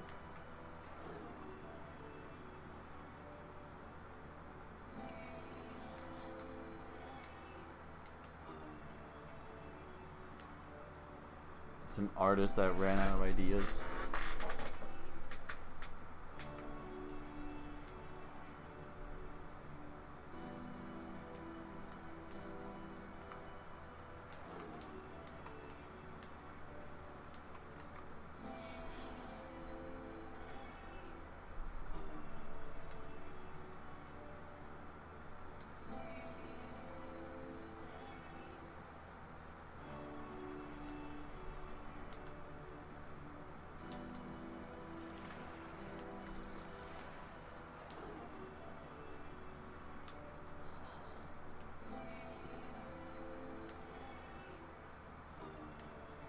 If the last game featured Coda talking explicitly about his creative frustrations, this one turns it up to 11. Now, put yourself in my shoes playing this. Here's a friend whose work is exhibiting signs of struggle, frustration, anxiety, depression, even. That's funny. And yet, still, he keeps making games. He keeps throwing himself into the grinder even when he clearly doesn't have the energy for it anymore. Why? What is it for? I mean, kind of sounds like it's only his only outlet. Why don't you fucking talk to the guy? Because from my perspective at the time and just what I knew of him, this was a result of how isolated he was. He was in his own little bubble, just sitting at his computer all day, not really showing these games to anyone, not releasing them onto the internet, and so he didn't have anyone outside of himself to connect with. He had no outlet to ground himself on. So I hate this narrator so much. It's like talking as if he was so close to the guy and that he knew him. And yet, like, he's going through all this shit. What the fuck were you doing? Now you're, like, profiting off his games. Representing his fucking depression. And just narrating it with your, like, enthusiastic voice. Like, fuck off.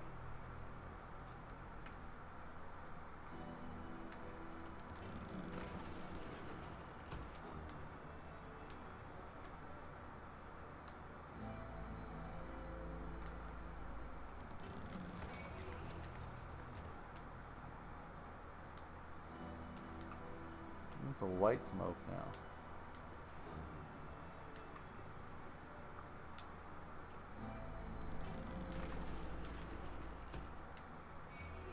You can't talk yourself out of loneliness. It doesn't work that way. You can't be the one writing both the questions and the answers. Then there's no movement. Then there's no circulation. If all of your anxieties are being channeled into your work, then if the work ever fails, you have no backup and you're just going to crash.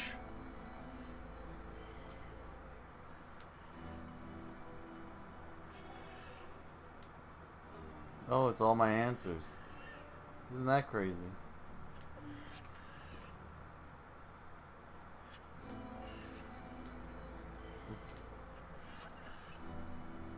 These are the things I did say. A lot. So where did he get the voice clips for this crying? That would be really fucked up if it was his own crying. But it sounds like a woman. But that would be some real crazy shit.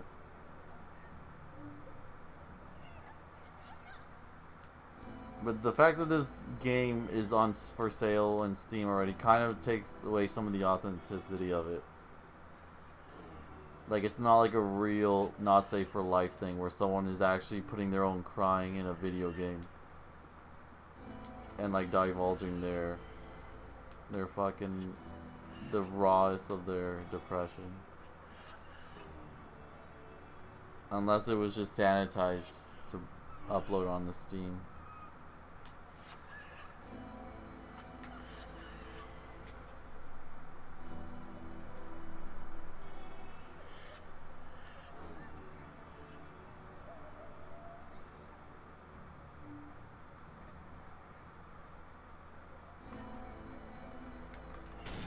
Damn. You're getting closed in by the words.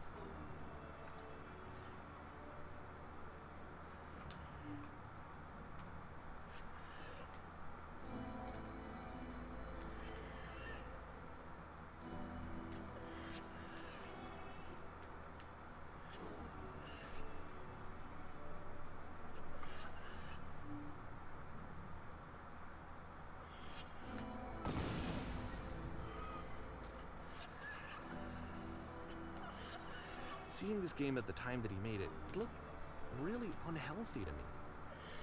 I was watching him do this to himself, and I hated it. And I just I did hated nothing seeing him about so it. trapped. There was It's like absolutely nothing I could have done about it. Video games are not worth this amount of suffering.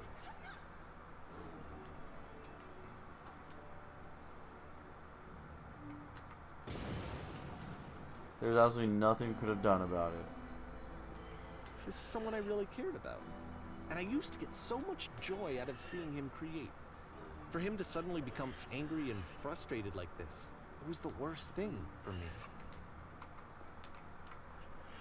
The worst thing for you that you did absolutely nothing about. This, you had such an impact on this. Or this, all his life had such an impact on you, and you did fuck all.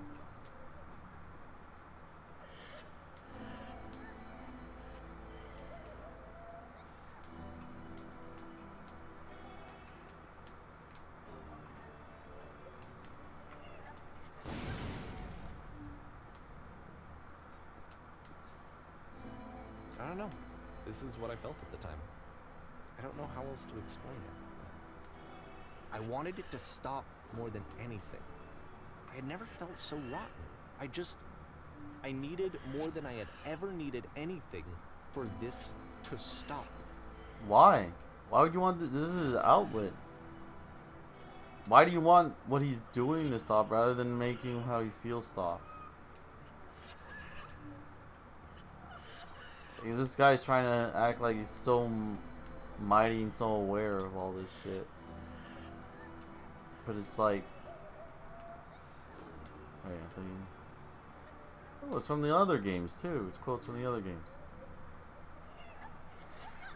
But yeah, I don't think making these games isn't what's hurting him. It's not like he's talking about suicide in these games or making plans or anything. It's like an outlet of how tough it is, his life is, and the fucking struggles of finding motivation and enthusiasm with making creative works, but running out of ideas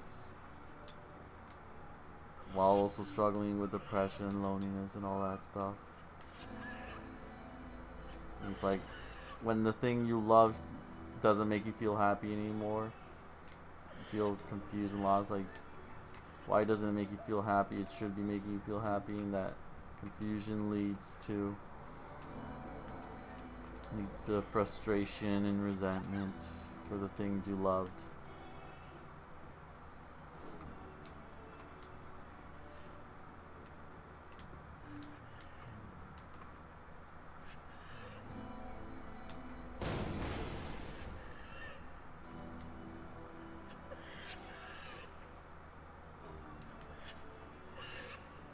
The prison.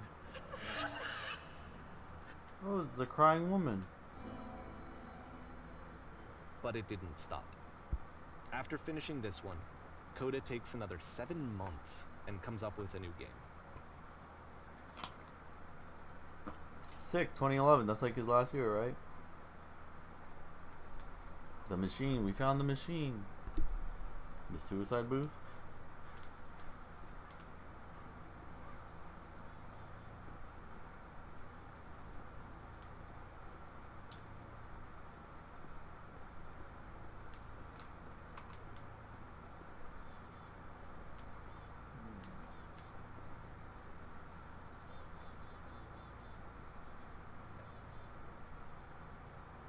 It's gonna be brutal. It's gonna be a guillotine?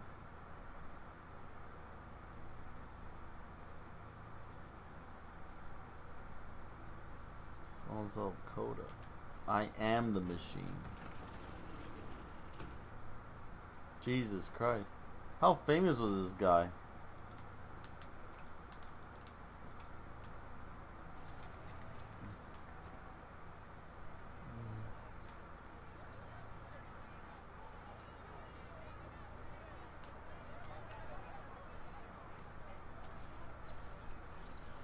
Was this guy actually a famous game developer? I never heard of him. Or is this what he felt? Did he work for a big company? Did he work for Valve? And these are all side. And of course, it's the machine.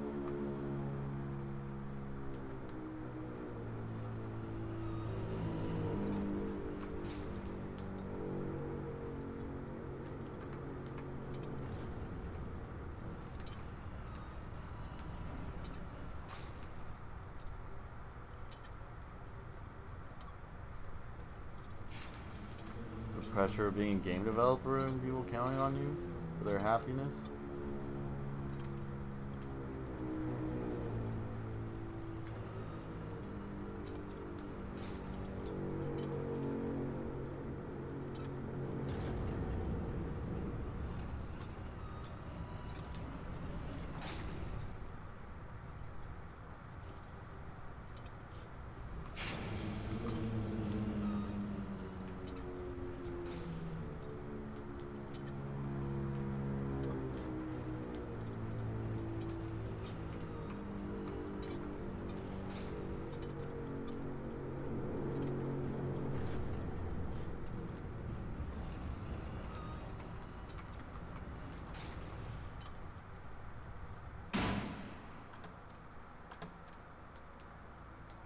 Damn. Look at them. Look at them people. My friends. Are they my friends or are they my followers? It falls on me to deliver bad news.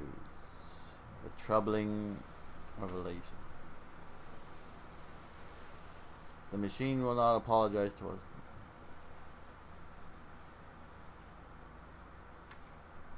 Now what is the machine? Is that himself? Is that his motivation?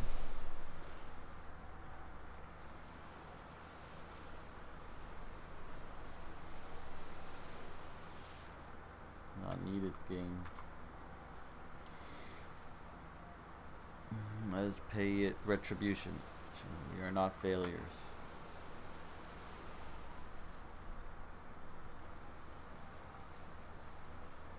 Machine, or the machine has created. Destroy the machine.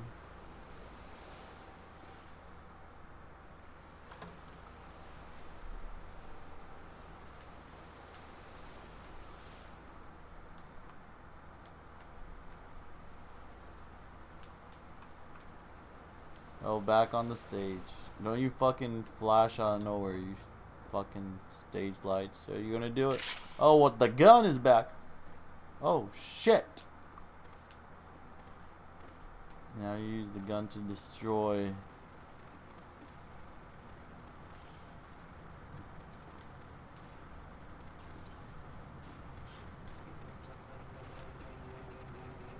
Oh, now that's a callback to that game.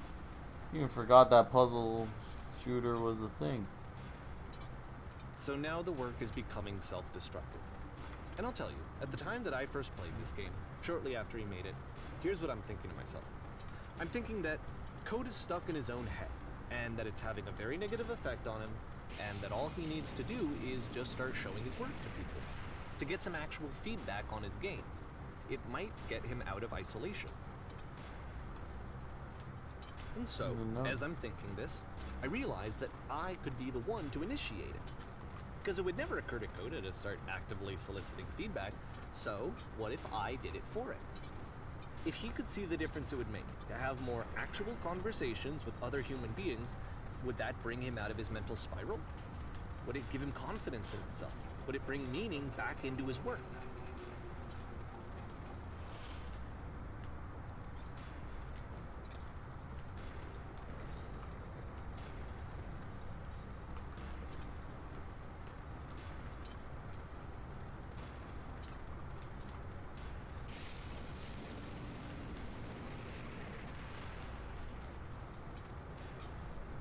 No, I fell. So I started showing Coda's work to people. I took this one, and the islands which you just played, the theater, the notes, the house cleaning game, and some of the prison escape. Why would you show someone's I brought them outlet? to people that I knew and trusted. I asked their opinions. And the great part is that they really loved his games. You know, the point of it all was just to give him some external reference point, but they genuinely loved his work. There was nothing for him to be afraid of. It's kind of fucked. You're basically showing someone's diary to people.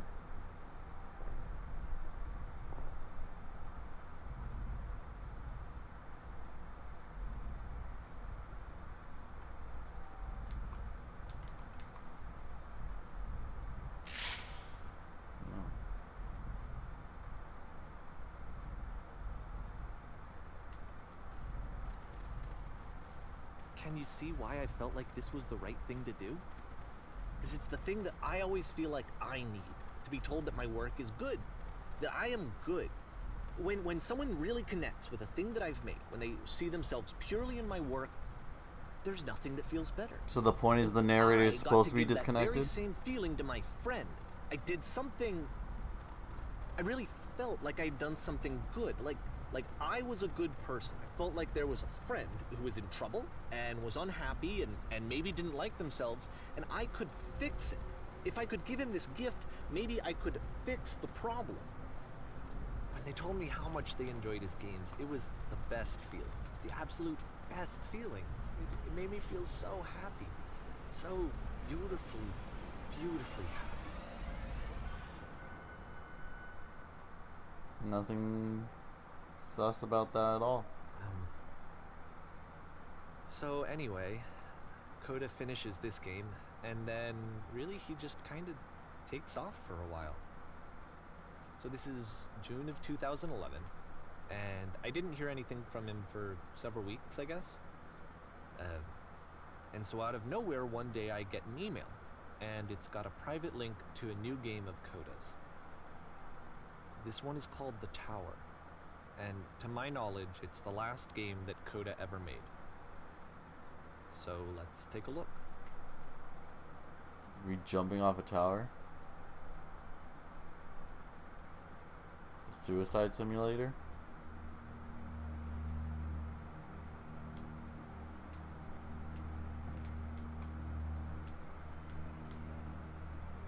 Well, I'm pretty convinced now that this game isn't, or that the story behind this game isn't real. But I mean, let's just play along. Let's just, because there's like a 1% chance that it is real. But like, let's just play along to get immersed in it. That all this actually happened, and that this narrator is actually the guy who pushed him to kill himself. And this is where I have trouble saying anything meaningful about Coda's work. Because more than anything else, the tower just feels distant. It feels like it's trying to distance itself from the world. It's a very cold game.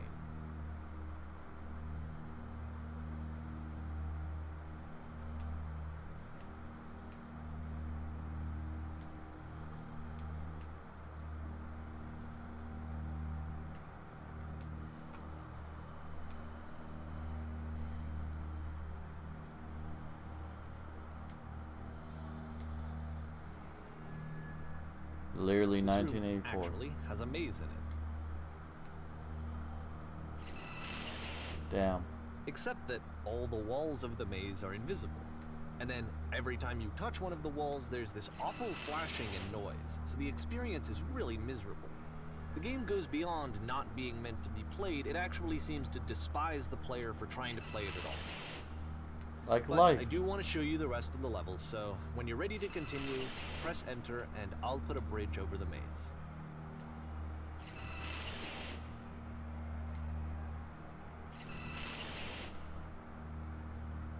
So it's supposed to be like life. You can't see what the right direction is, then you get punished when you don't go in the right direction. Alright. Oh, I see. It's going up. Clearly. Oh no, it's just a bridge over. Oh, I thought it was like that's the solution. It's gonna be like the solution was impossible. But they're just putting a bridge to skip the whole maze, actually. So, I mean, there is a right way, but it's just too hard to fucking know. For autistic depressed people out there that are also nerds. And to be fair, it's not like this is the first game that's needed some modification to be playable. Like the house cleaning game. You know, that one used to actually loop the cleaning chores and you just cleaned a house forever. I had to cut it off so that you could exit the house and the game would actually end. Oh. But that game had an idea that it was actually trying to communicate. What's the deeper idea behind the invisible maze? Well, I just told you what the idea was. You thought about it for 5 seconds. And so is that the thing? Like, you... I don't know, but he only cut that off for us playing. But not what the original game was like. So I was like, if he did that for Coda, then he fucking just took him out of his happy place. Just to make him move forward when he was happy. We got numbers. The only way past this challenge is to randomly guess the 6-digit code. Like the invisible maze, it's frustrating to me, because it's the opposite of everything else that Coda has made. It doesn't encourage thought or engagement. It doesn't ask anything of me, except a lot of my time. If I could have reached him during this time, then maybe I could have asked him, but I couldn't. I still don't really understand why this is here. I'll put the code on the ground for you here, though, so that we can move on.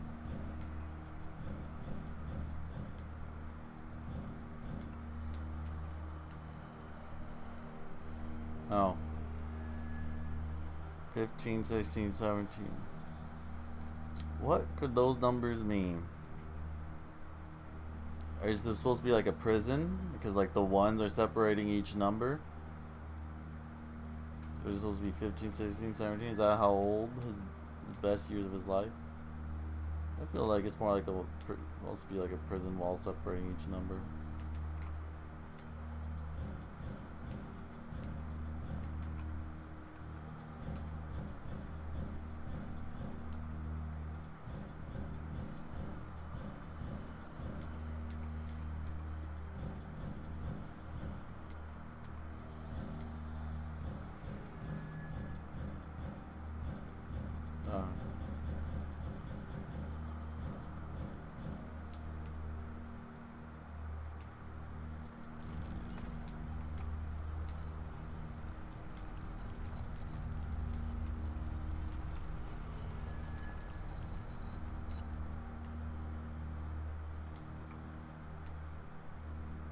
But man, just imagine the idea of having someone in your life commit suicide. That sounds like so fucked up. I can't even imagine the emotional turmoil that brings to the people around. Like, obviously, it's terrible for the guy who committed suicide because they're dead.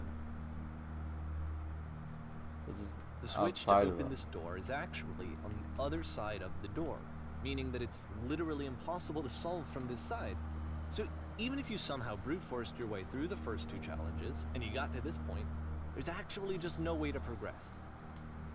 And it's scary for me, the idea of Coda cutting himself off entirely, just saying, you know, that's it, that's the end of the conversation, not giving me any way to fix the problem. I feel like a failure, I can fix him. I can't fix the problem. But I can open this door for you, so let me do that. I can fix it. Was I a failure for not understanding this game? I mean, I don't know why I would be. It's not like everything needs to have a solution, but I feel it somehow. I feel like I failed, and I don't understand why. Because you didn't talk to him?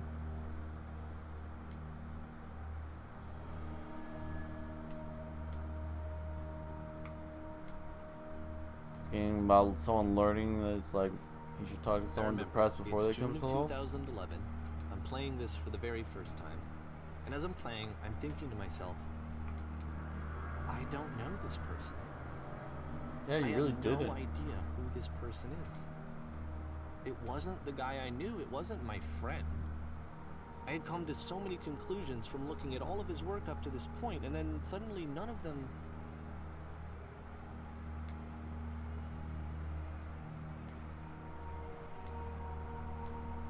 thought he was quirky. Just made some quirky games representing his depression. I had been trying to, though. That was the thing. For years, I was trying to get to know him, to understand who he actually was and what he stood for. I asked him so many times to please just tell me what his games mean to him. I asked him please to tell me what the 3 dots mean. And he wouldn't. I mean, that's kind of weird from his perspective. Or for Coda to do. Like, you're making a video game diary of your mental health and you're purposely sharing it with people, but then you're not going to explain it for them. Like, it's what? Like, why are you sharing it with people if you're gonna, like, not gonna elaborate? If it's meant to be personal, why share it in the first place? Is it like a call for help, but he's too embarrassed, so this is how he does it? I just felt so strongly that if I could have connected with him, that if I could have somehow made his work my own, that I would finally be once and for all happy. Make it your own? It was that I needed to see myself in someone else. I needed to be someone other than me. That's a really weird direction. And left. And it felt somehow like I had failed.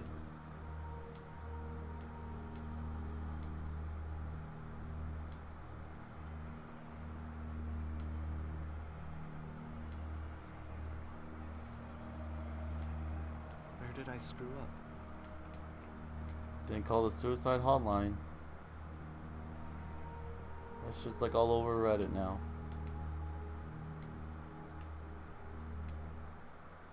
Dear Davey, thank you for your interest in my games. I need to ask I'm the not to reason speak that to you me stopped anymore. making games, aren't I? It's because of what I did. I poisoned it for you.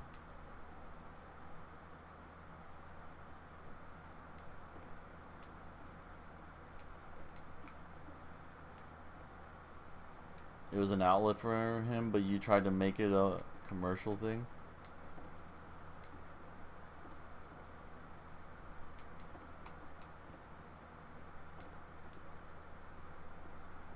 Your hobby has to be I don't profitable. think I ever told you this, but when I took your work and I was showing it to people, it actually felt... it felt as though I were responsible for something important and valuable.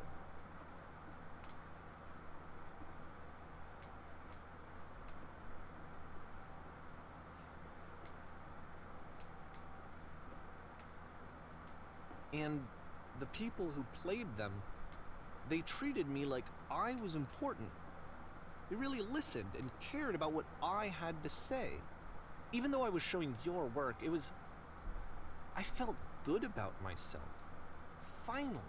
For a moment, while I had that, I liked myself.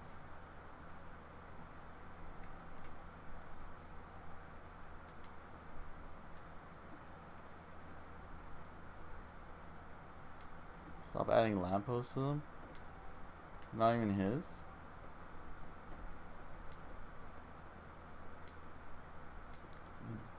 And then you stopped. And I didn't have anything left to show people. I just had to be with myself. And as soon as that happened, there was no feeling at all. Nothing. Less than nothing. Damn. Imagine getting a breakup through a video game.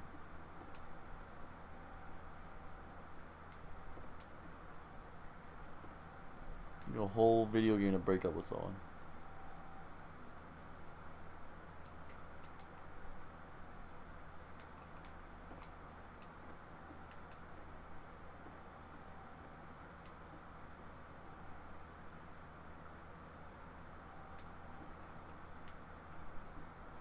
Oh, it's assuming someone's something wrong with them even when they're just different. He likes to be alone. Is that the lesson?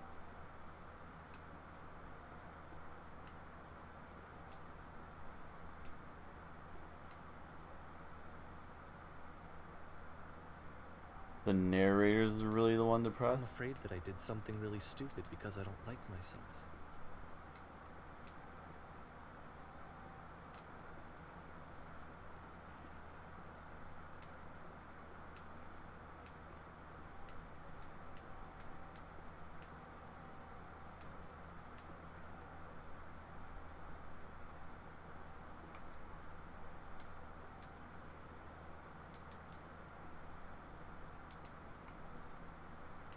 What a twist.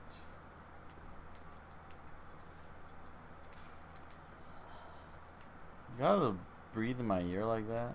That's why I'm releasing this collection of your work. Is because I haven't been able to find any other way to reach you. I've tried everything. And so a part of me has hope that if I put this compilation out into the world, and if I put my name on it, that maybe enough people will play it so that it'll find its way to you, so that I can tell you that I'm sorry. I know I screwed up. If I apologize to you truly and deeply, will you start making games again? Please. I need to feel okay with myself again. And I always felt okay as long as I had your work to see myself in. I mean, is something wrong with me?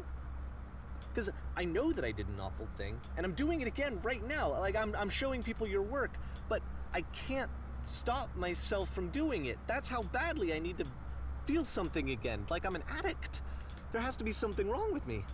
Can I apologize? What if I tell you I was wrong? Will that work? Will that fix it? I don't know. I don't think it will, but there's nothing else that I can do. Just tell me what you want. I'm sorry. I'm sorry. Please, start making games again. Please help me. Please give me some of whatever it is that makes you complete. I want whatever that wholeness is that you just summoned out of nothing and you put into your work. You were complete in some way that I never was. And I want to know I want to know how to be a good person. I want to know how not to hate myself. Please. I'm fading, and all I want is to know that I'm going to be okay. What a twist.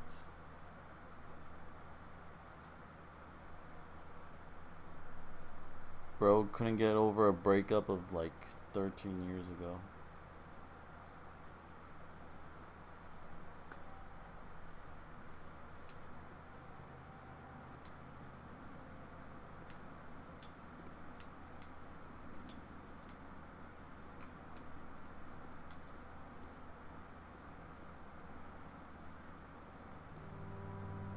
I mean, is that really the ending? It's just the narrator is the one who's depressed? More love, more praise, more people telling me that I'm good. Always more. It's like a disease.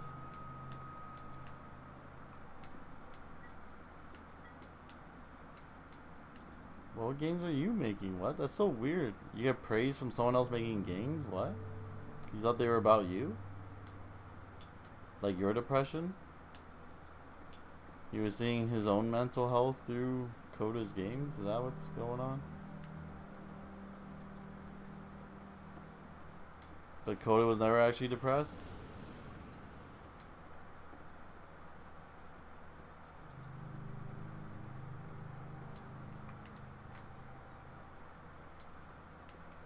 Or you... Solution.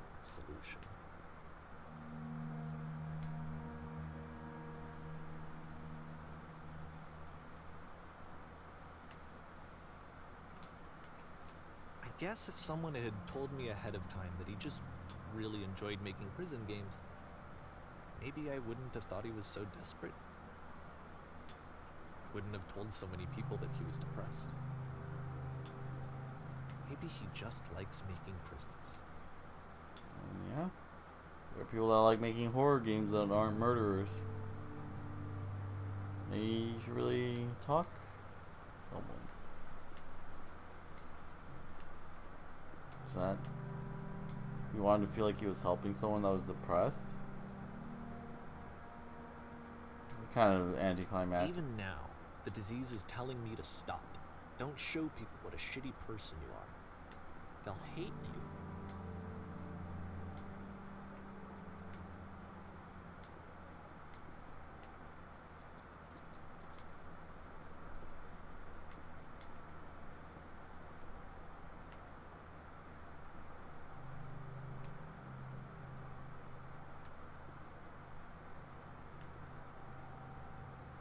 We're in a blue whale.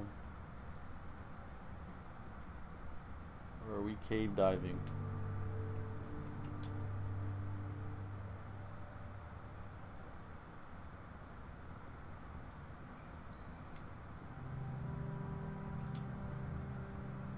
if I knew that my life depended on finding something to be driven by other than validation, what would that even be? It's strange, but the thought of not being driven by external validation is unthinkable. Like, I actually cannot conceive of what that would be like. Wow, this game just turned out to be about some petty boy. So he's like, who the hell even says that? Like, I need external validation. Like, I don't think I've ever heard anyone say that in like the history of mankind.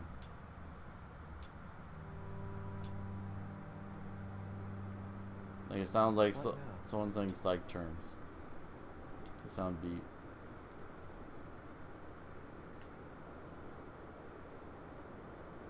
I think I need to go.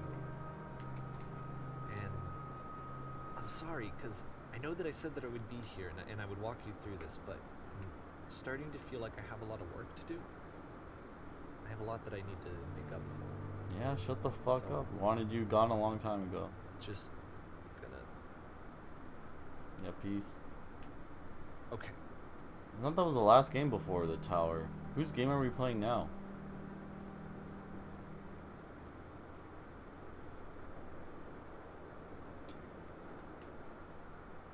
Okay, but yeah, I'm convinced this is 100% not based on a true story.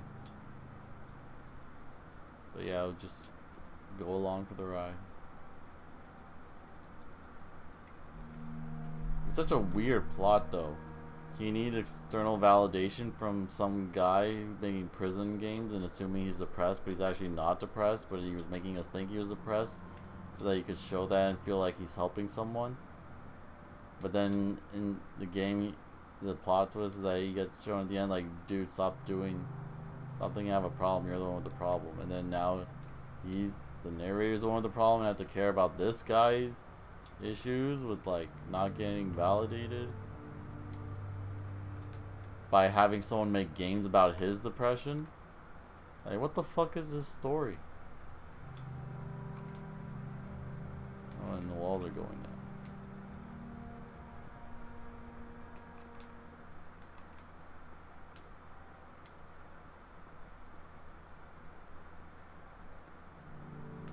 Like, I kind of cared about the story for a bit there. It was about Coda. Even if it was going to be predictable that the end result he committed suicide, it still would have been a pretty, like, emotional, visual representation of someone's suicidal journey. But now it's just kind of like plot twist for wacky's sake. Be like, you didn't see that coming, and now isn't this so much interesting? That seems very like, it's just, instead of being a grounded experience, now it's just supposed to be like a drama with twists and turns. Oh, it's the back to the suicide booth.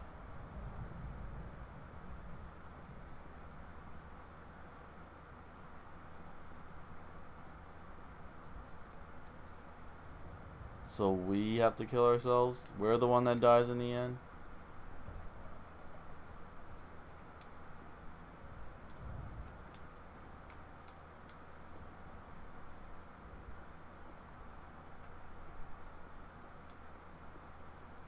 Alright, let's kill ourselves. Oh, we're floating up to heaven. You see the universe?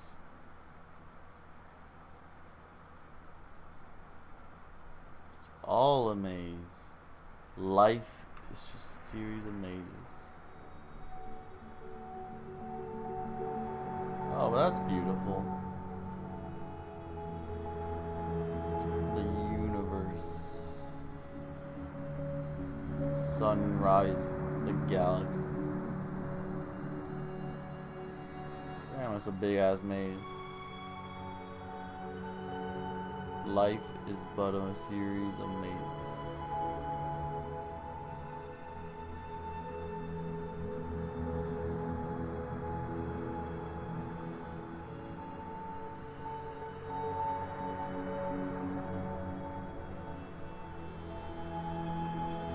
Life is but a series of Zelda dungeons.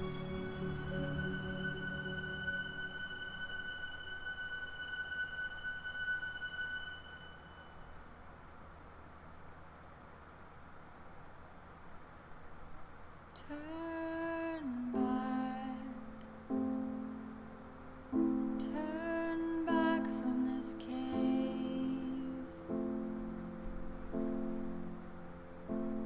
You said, let me prove that I'm brave. Let me keep going.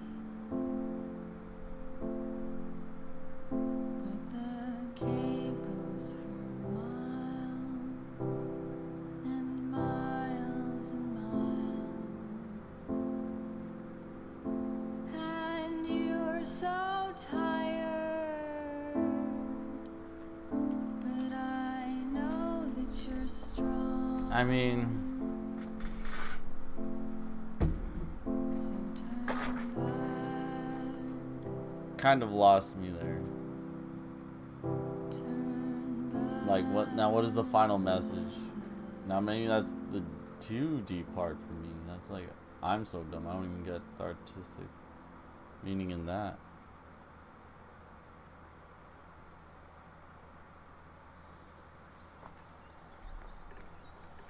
Well, that was a bit over 2 hours, but I guess that's my fault. I did spend time just yapping and walking around certain levels, so I'll give it that. 219, not too bad.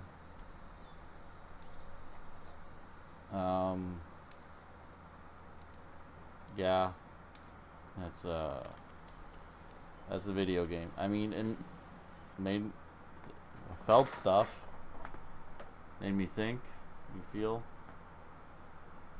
Not sure the ending landed. I'm sure I'll watch a YouTube video, someone explaining how deep it is or something.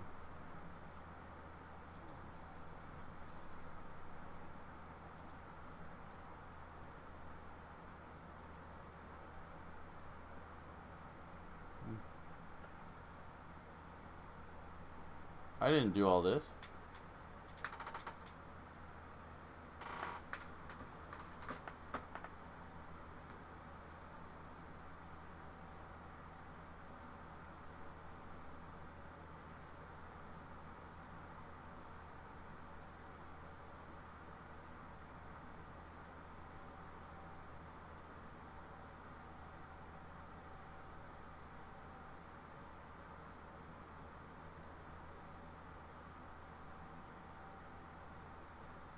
Unless this is just a trailer.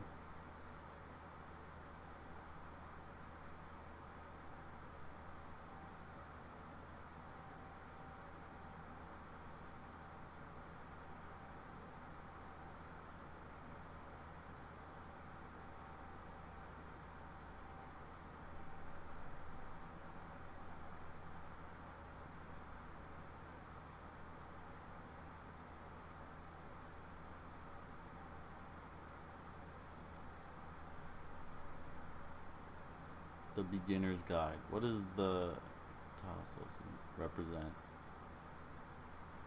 Beginner guys to getting to know someone?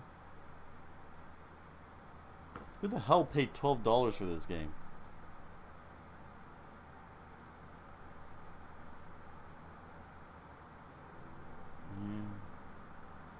Lasts about an hour and a half. It has no traditional mechanics, no goals or objectives. Instead, it tells the story of a person struggling with something they do not understand. An hour and a half, and I spent 2 hours and 15 minutes on it.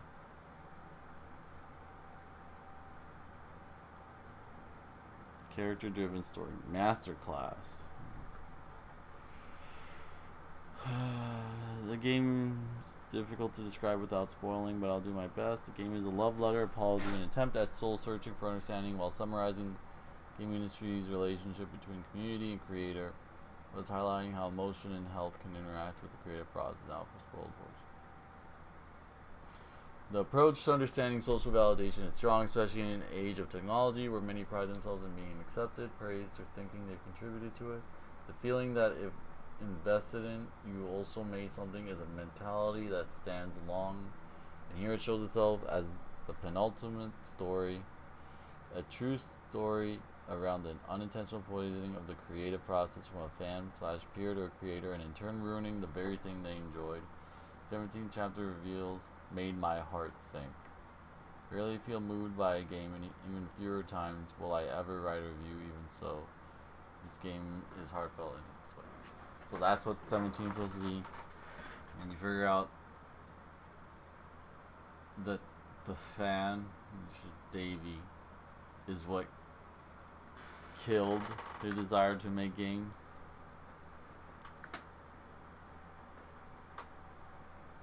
That's the true tragedy. It's not that he actually ended. Well, he didn't kill himself. He no longer enjoyed the things he made because someone kept trying to show them and trying to commercialize it and get validation. When someone and all the things he made about making prisons and notes actually weren't that deep, bro. They were just things. I mean, like, I get the message, but like, is that like making your heart sink? Is that like worth that much compared to like the game's making you think it's about a depressed guy like expressing depression and then committing suicide? But in turns, it's just lol, never mind. Like, he was actually fine the whole time, and it's actually just the narrator who's over analyzing so he could feel special. I mean, I get it. I'm like, how does that make me feel sad? Why would my heart sink for that guy? I mean, I guess if you're an artist that really has experience with loving something, then losing love for it because of the people around you, I guess. I get that's like a very niche experience for like not many people are gonna relate to, but I guess that's pretty sad if you've gone through that. Up because of one guy just sharing your stuff when you could just block him.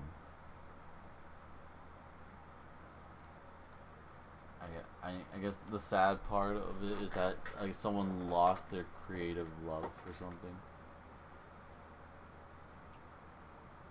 And now this guy has to go around just being mentally ill still.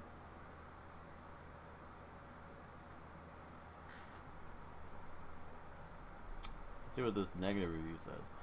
This is without doubt one of the most beautiful games I've ever played. Well, at least I think it is. See, I played through about half of the game, but oddly enough, it would crash sometimes and keep crashing. Eventually, I got to a part where I couldn't progress anymore because it was crashed whenever I got there. And so, no matter how beautiful I think it is, okay, I guess it's not even anything. Stanley Parable is so clever and funny and keeps you wondering. This is just a collection of unfinished games with a flimsy, rather unpretentious story. If Kodo is real, don't come back making games. Your stuff is garbage. Jesus Christ.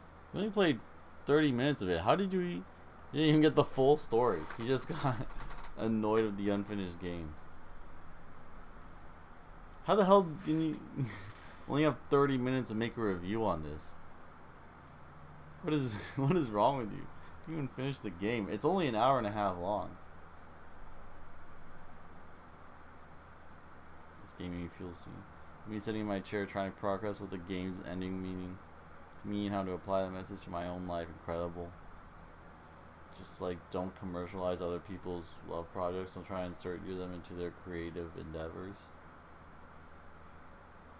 I mean, but also, like, is it supposed to? He thought the guy was depressed and on the verge of suicide. He was like trying to help him, but I guess that wasn't actually what he was trying to do. It was all really selfish. That's why he never actually talked to him, I guess, is the point. He just thought like, oh, he's depressed. He just needs people to see his things, and then he'll praise me because I did it, and I'll get the credit for it. I mean, yeah. Pretty shitty.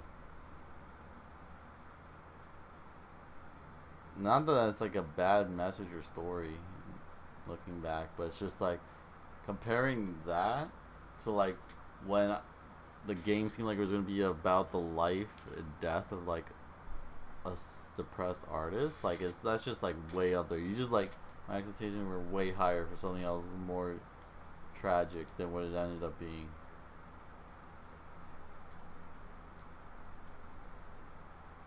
So it's like, oh, okay, everyone's actually alive, everyone's fine. Just the narrator is just an annoying bitch. That's kind of what it is. There's not much empathy, not much sympathy that even the game presents for him. When he's mentally ill.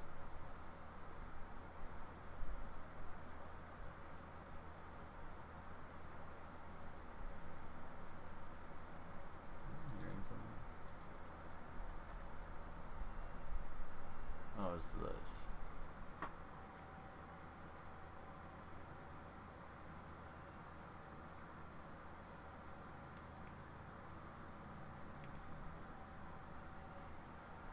Alright, hello.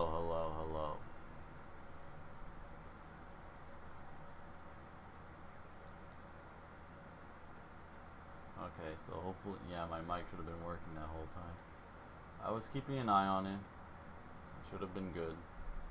Maybe the game was louder, but I didn't really talk at the same time as the narrator for the most part. But yeah. There you go. 2.5 hours. Happy birthday, son.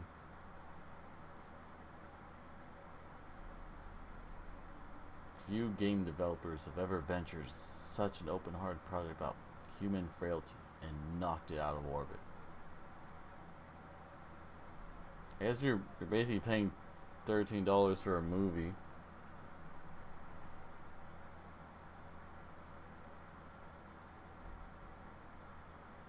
Release date 2015. Oh, this is 2015. 4 years after supposedly Coda stopped making games.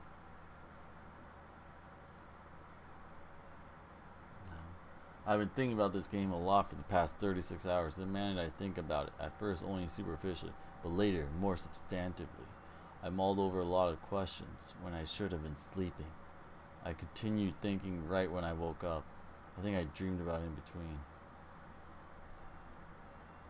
I mean, maybe there's more to it. I'm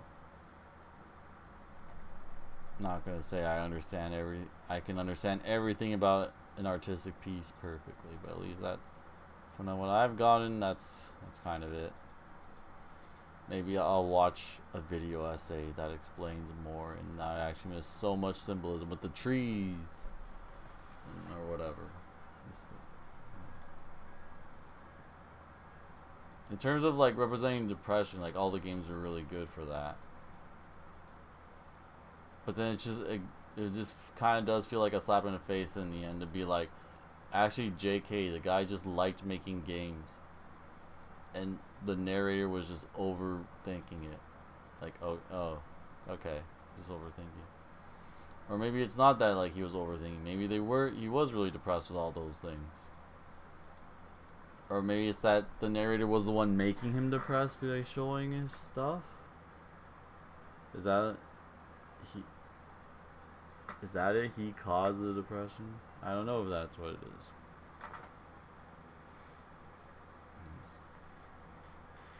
I don't know if that was necessarily made explicit. Because he was making some fucked up stuff before the narrator said he was showing it to people. He said that like after like the big room with all the dialogue and stuff, so he was depressed? Was he?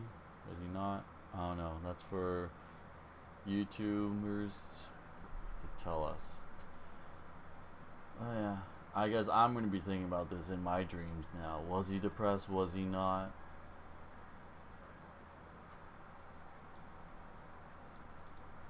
I mean, I guess that's really the only question, really. Was he depressed? And it was someone taking advantage of someone's depression? Or was he actually just was he enjoying making games but ruined by someone else over his shoulder telling him to get validation when he just wanted validation? I guess I don't know. That's the only question I can think of other than that. Whatever.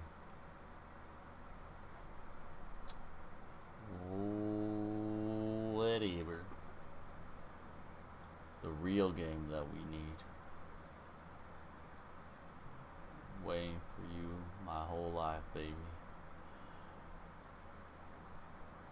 This is the real fucking Stanley's Parable beginner's guide thing. We need to get Cody. Maybe that's what Cody went to. He left the Game Freak and he's making this game right now. And it's all in Luminal City. It's a prison, dude. It's a prison.